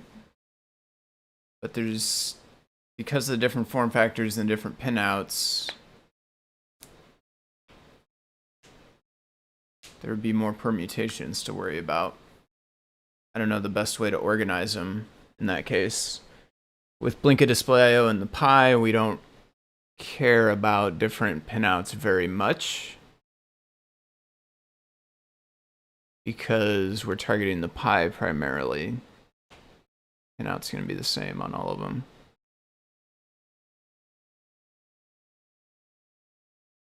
Okay.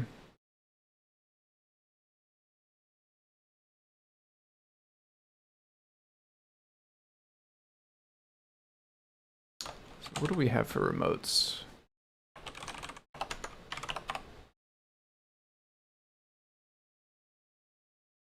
That didn't work. Is it little v? Yeah. Only Adafruit.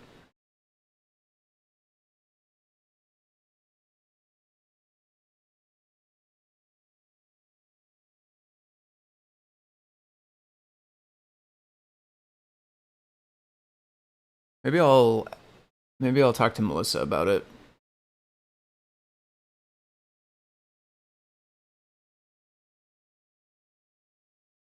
It's probably something we should plan on running by her.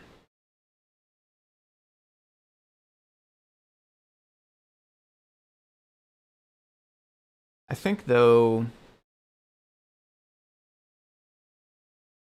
if we had examples, should I make a new remote and get on a branch on my own? Probably should do that. So let me go rename Adafruit.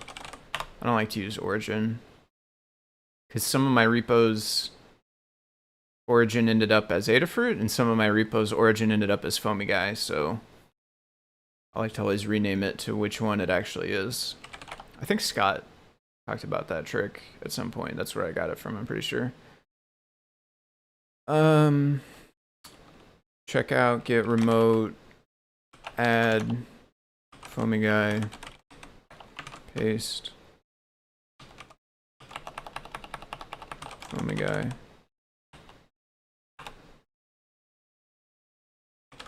fetch,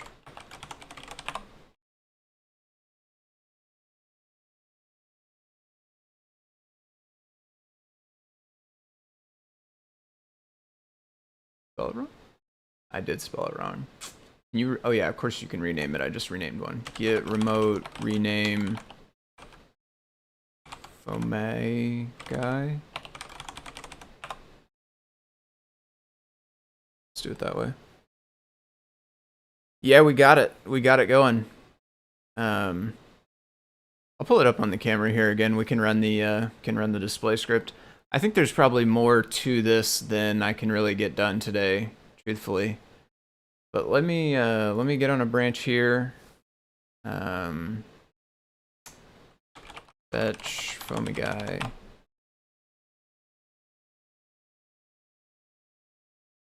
Yeah, I agree. I have learned a lot about Git from Scott for sure, and honestly, just contributing to CircuitPython in general.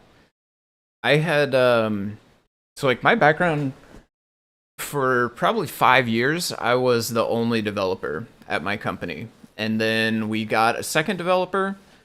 And then when we got the second developer, that's basically when I started using Git. Like before that, I did not really use it at all. And then we eventually actually got a third and a fourth. But then at some point, the company split off, and I was on my own again as a single developer. And then we hired one other, so we're back to 2 developers right now. And we use Git, but like very, very basic. Like we don't do PRs or anything like that. It's just like we kind of each have our own branch, and it gets merged over to main whenever I feel like it. Whenever we test stuff out, but it would just use like the very basics. And getting involved in CircuitPython taught me so much about actually using more of the features of Git. It's insane how much I've learned. Do I not have a main?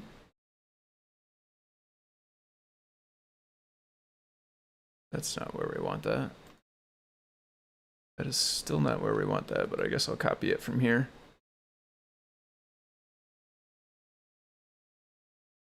I don't have a main. How do I get main?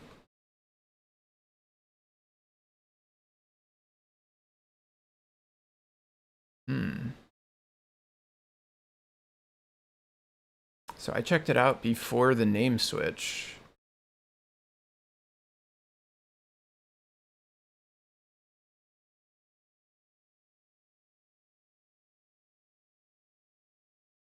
Can I just go?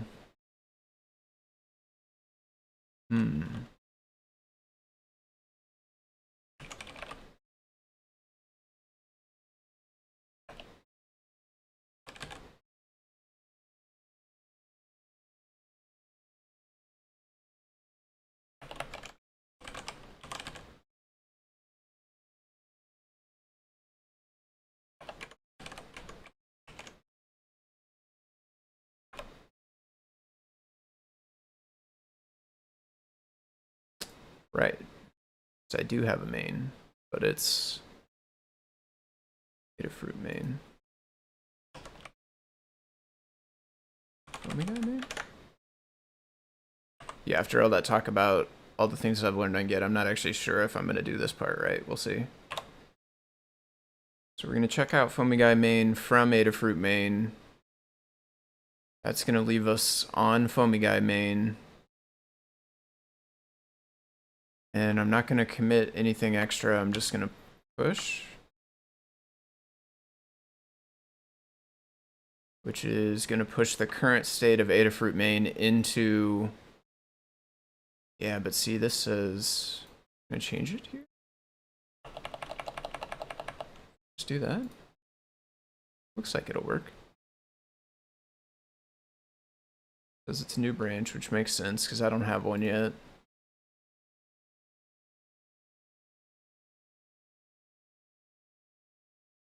Main. Default, or is even with Adafruit main. That looks good. Okay. So now I just need to default it. Default, how do I do that? Do all.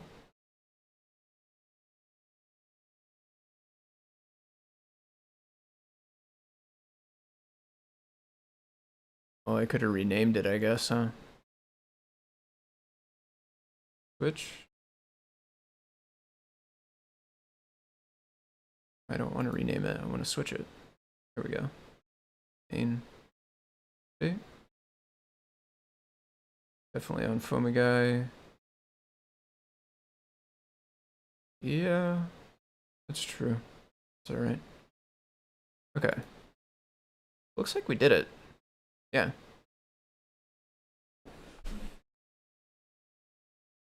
Okay. So I have a main now, so I probably should not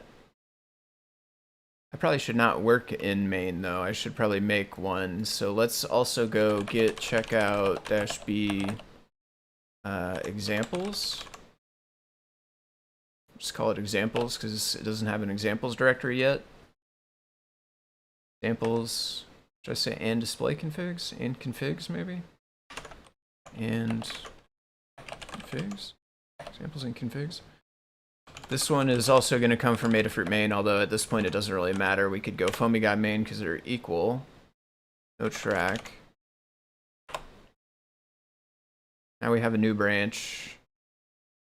This is kind of cool that I can use git commands locally on my Linux PC, but because it's through this mounted drive that's on the Pi, it's actually like modifying files on the Pi, still committing correctly from my PC. Kind of a lot going on there, huh? Okay, so we have now examples and configs. We would make a directory. Examples. Let's just make a simple test to start with. Although I guess the name should be this, maybe?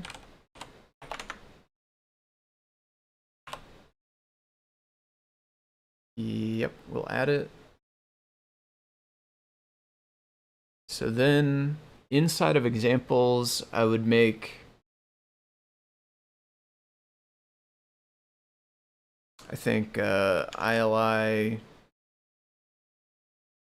9341 setup.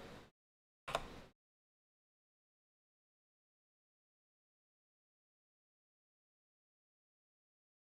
that what I want?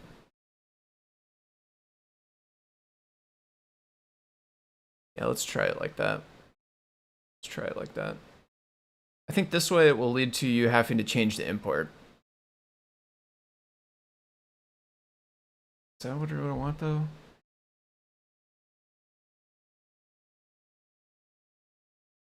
The other option is we could tell people to copy one up. Now let's try it this way.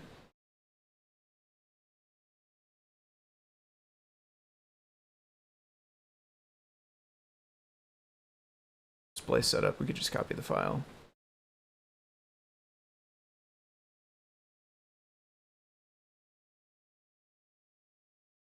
Display setup. In here.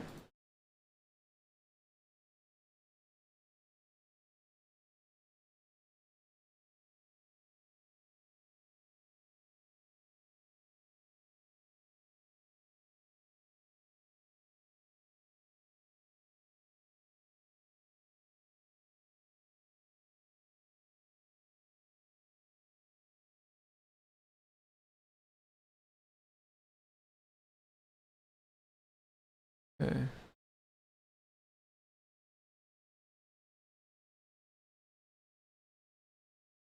Here. Test. That would be this, basically.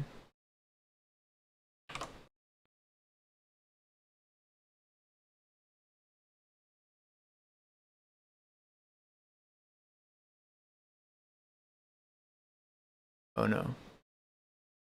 Well, okay, yes, but this we don't need. Oh, no. No.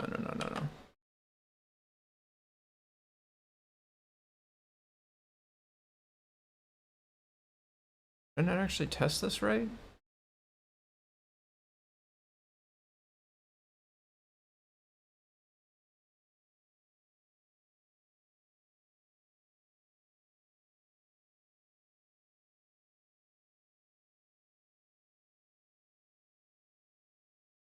Okay. It's not that I didn't test it right, it's so that I just didn't get to this. Yeah, I didn't get to this at all. I did clear screen, but I didn't do this one. So we would delete this, delete all of this. We don't need to import this, but we need from display setup import setup display. Maybe these should be the same. Maybe it should be setup display on both or display setup on both. Display equals setup display, call it. So we could put init inside of here. And then we would be able to say, no, don't add it for now. Then we would be able to say from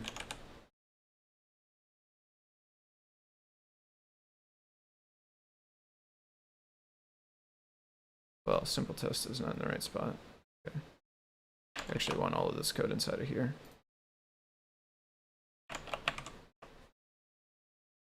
Then we would be able to say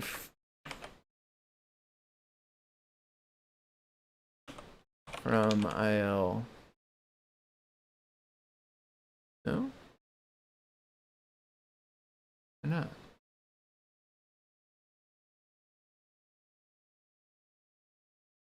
And 3, 4, 1. Setup?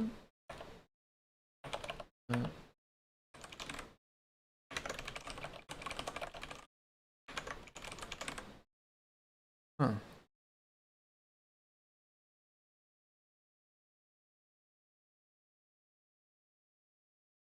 Sure why that doesn't work. Would we need init in examples also?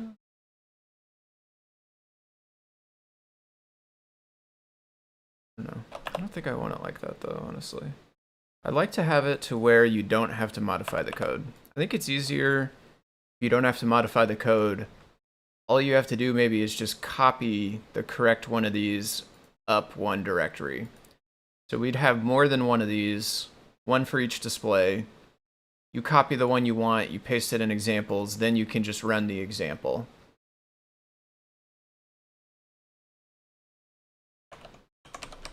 So I'd go in here, I would copy the one that belongs to my display into examples.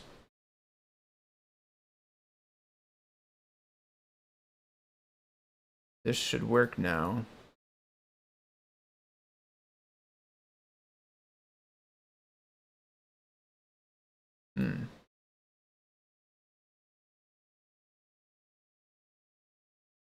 Still doesn't though. Is it because of this?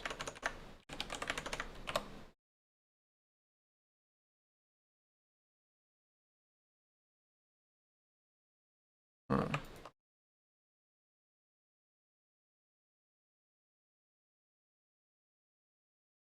Wonder why.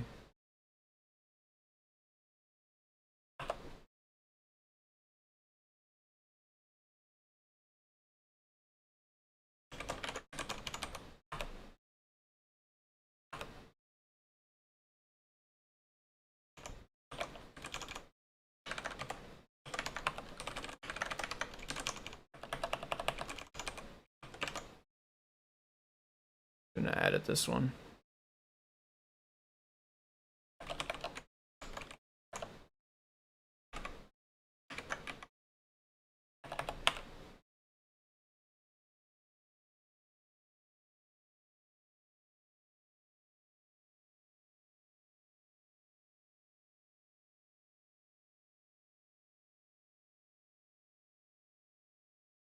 Okay.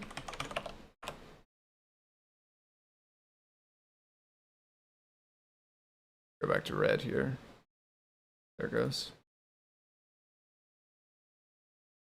So can I? Huh. Why not?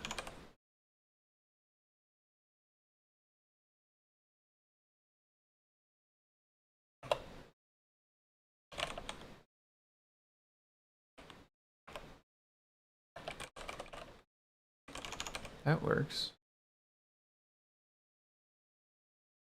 Huh. Does it really need the dot though?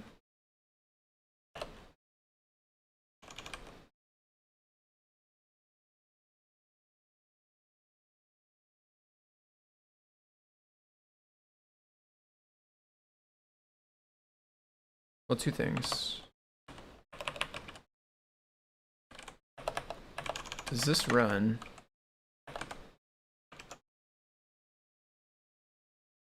Or does it fail because of this import?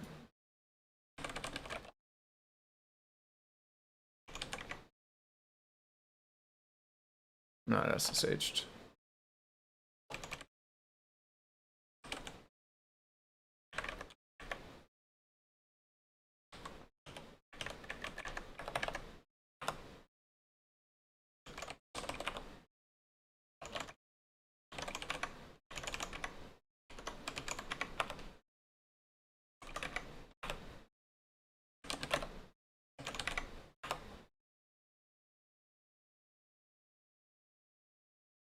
Python 3.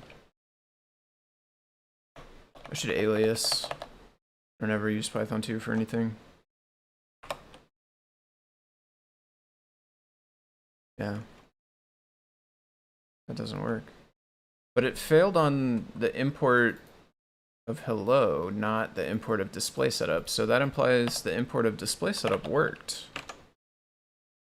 So why does PyCharm not think it works? Yeah, that works fine.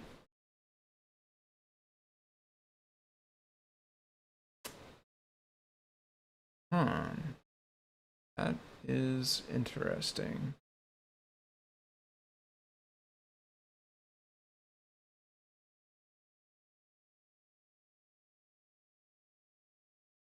Does PyCharm not think it works?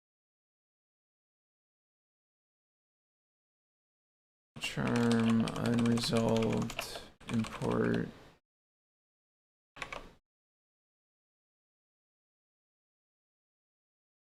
unresolved reference for file in the same directory.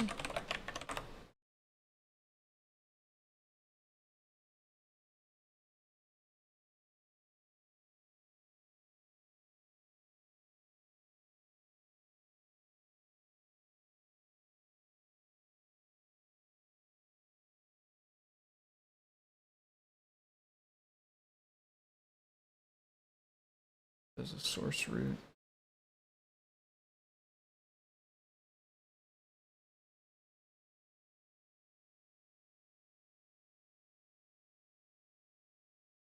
So if examples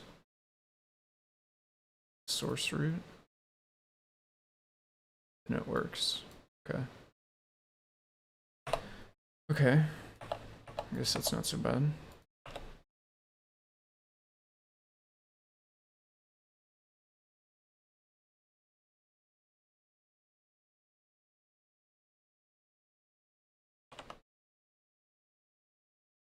Maybe we'll upvote this. Oh, I'm not logged in.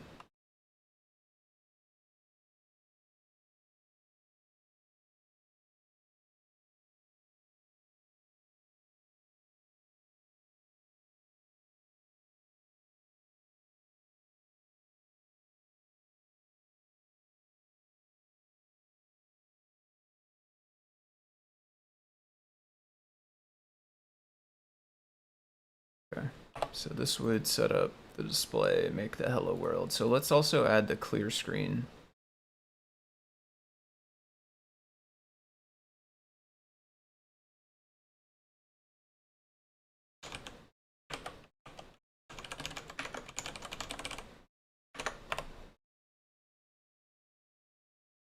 We'll add that one. Oh, I should have done any.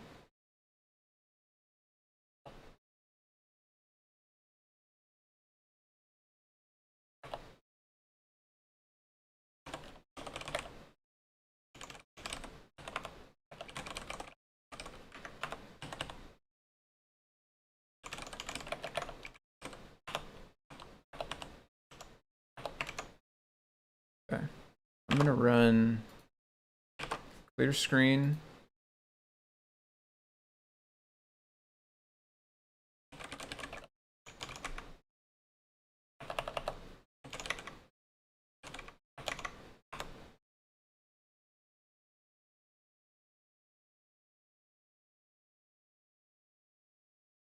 That didn't work.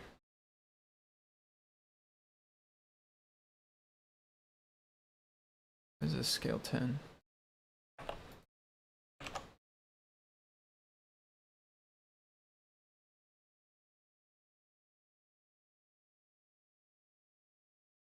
Hmm.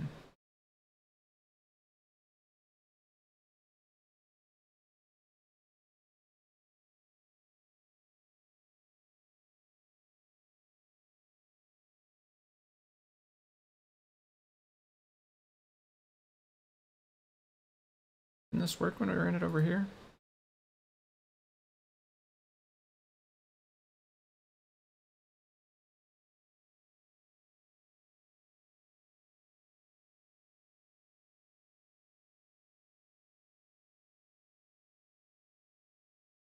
Thought so. Oh, it's running simple test here. So, yeah. We cleared it, but this one was also running in the background and just redrew it, right? If we run it now, it'll work. Yeah. Yeah. Yeah. Okay. That makes sense. Okay, so clear screen works. Run simple test now. Python 3, Blinka display, simple test. Group full.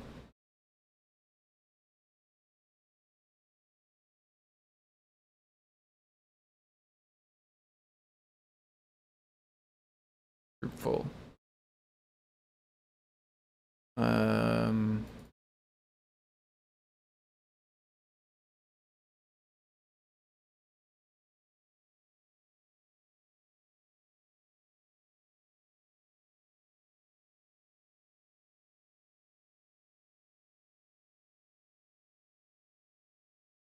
That's odd. I think that means we don't have the proper version.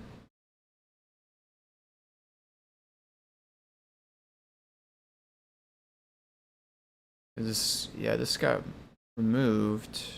070. What's the right name? Pip 3 show.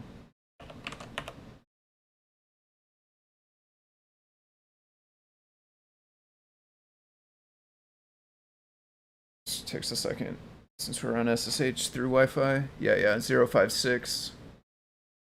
Wrong version. So let's pip3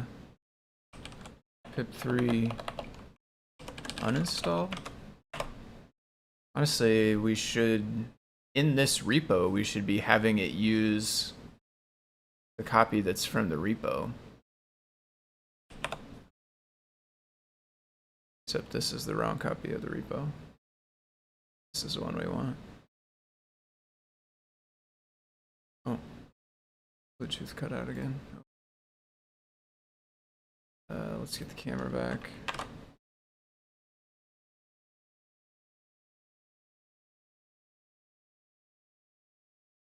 So it won't run at all now because it can't import. Yeah, so I guess we would make this a sources also.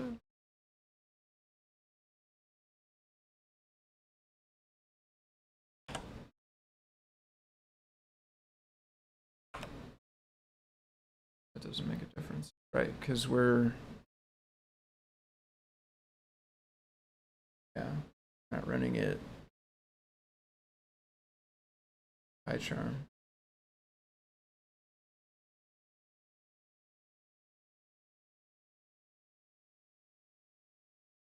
So we'd have to, I guess we could do that.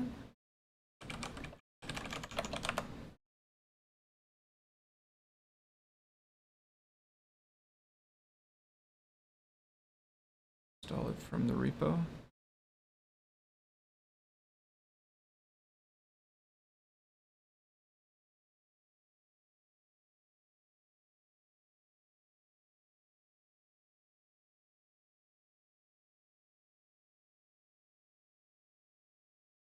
Okay.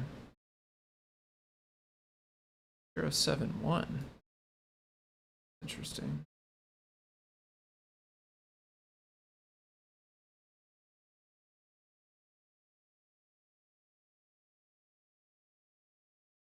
Guess it knows that there's changes on top of 070. Not sure why it did that. I guess that might be the case. We might be dead here, I guess. Still says on. Problem is on this. Matter that much. There it goes.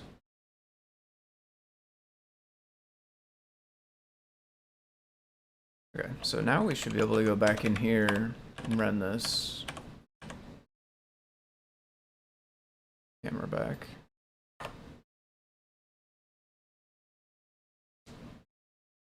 Yeah. Okay. So I'm going to push this for now, and there's definitely still work that needs to be done. I'll add some more displays, and I'll add some instructions in the comments here that say what to do. Like, you need to copy the one from your display into examples, and then you can run this. Yeah. But I'm going to push it for now on my new branch, starting examples and display configs.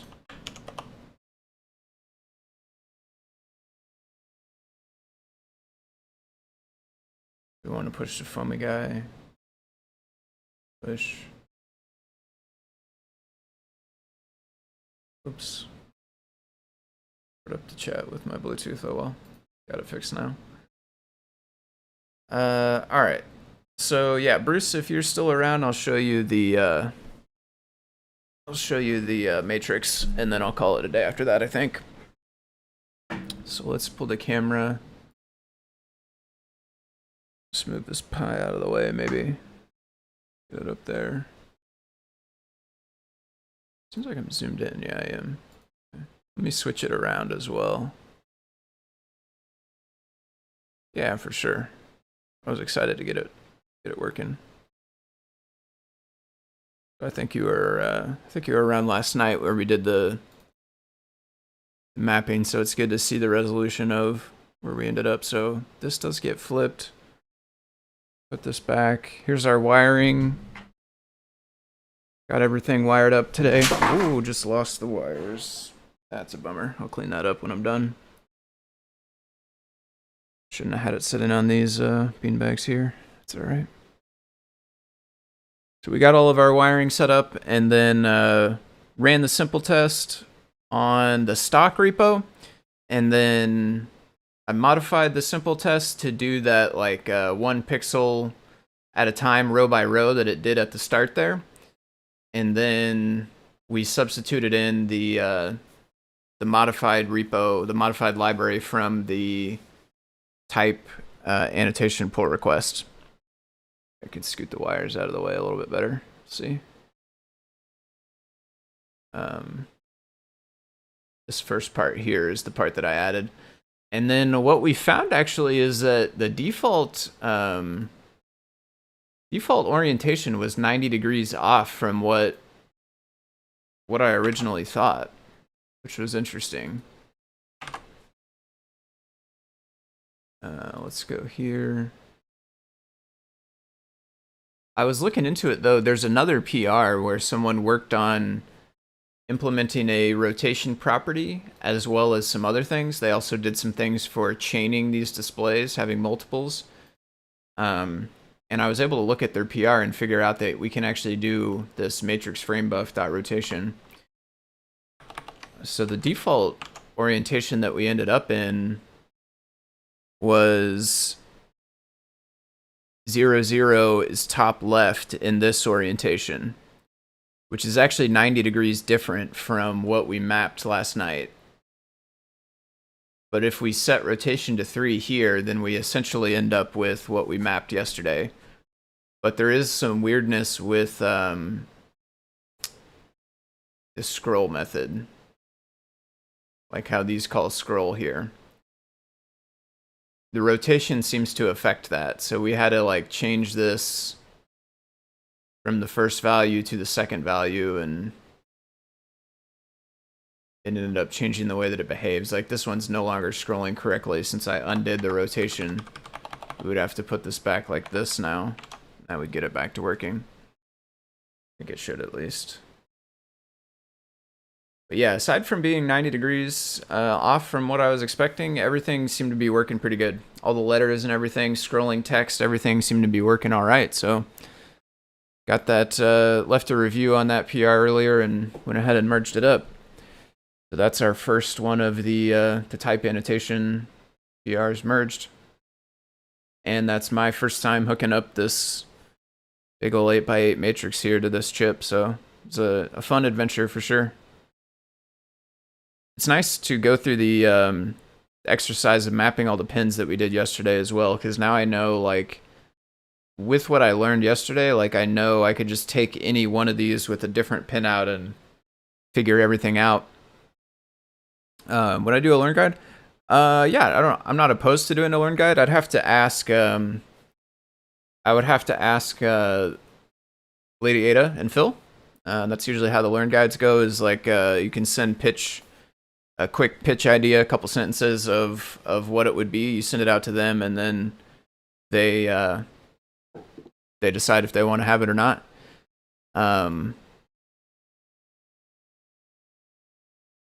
I don't know for sure if they would want that. I mean, they do sell them, so it makes sense. They do sell them. I would say probably if I did a learn guide, I would probably end up using the matrices that they sell instead of this one that I got, which seems to be different. Yeah, I don't know. It's a good idea. I should ask him. Is there a learn guide for this one? Yeah, this one has one. I think the deal might be, and in fact, this one has a bunch of them. Although it doesn't look like there's a CircuitPython.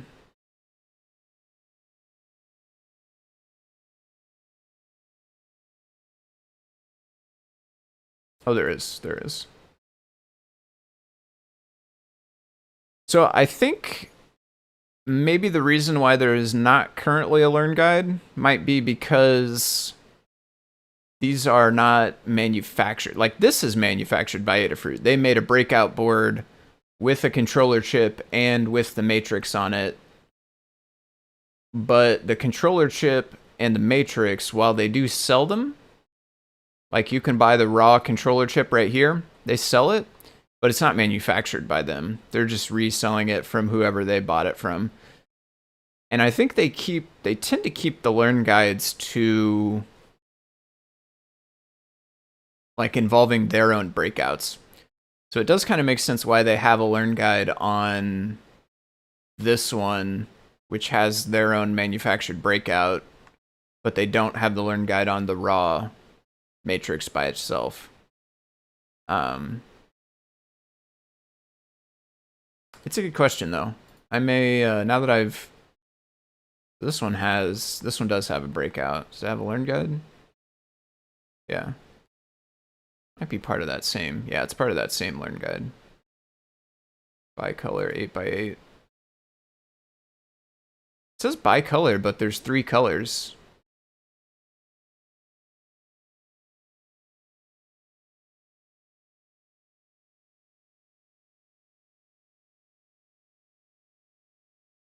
Oh, there's 2 colors, but you can turn them both on and get yellow. That's a nifty trick. Interesting.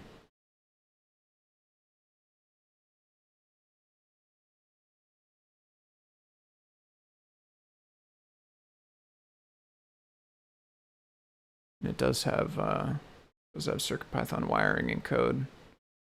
These breakouts have a different control chip. They have HT16K33 instead of the max 729, 7219 it was.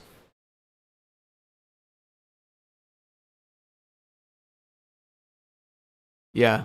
You know, I've been meaning to ask about making a learn guide for this Etch-a-Sketch, which we made a couple of weeks back as well. So maybe I'll write up an email and ask him about both of those at the same time. But yeah, to answer your question, I'm not opposed to do it, but we'll just have to run it by them and see if they want one. But I think I'm gonna call it a day for now. Definitely appreciate all the folks that tuned in last night and today. Scott's back next week, I'm pretty sure. So Friday deep dive will be the normal Scott stream. I'll be watching that, but I'll be back again for my stream on next Saturday. So 7 days from today. 10 a.m. Central Time is the time I usually start, and you can find me in the live broadcast chat on the Adafruit Discord. I don't think I mentioned that earlier, but that's the chat that's visible on the screen there is the live broadcast room inside of Adafruit's Discord. So I will catch everyone next week. I hope everyone has a good weekend, good day. Yeah, and I'll see you all next week.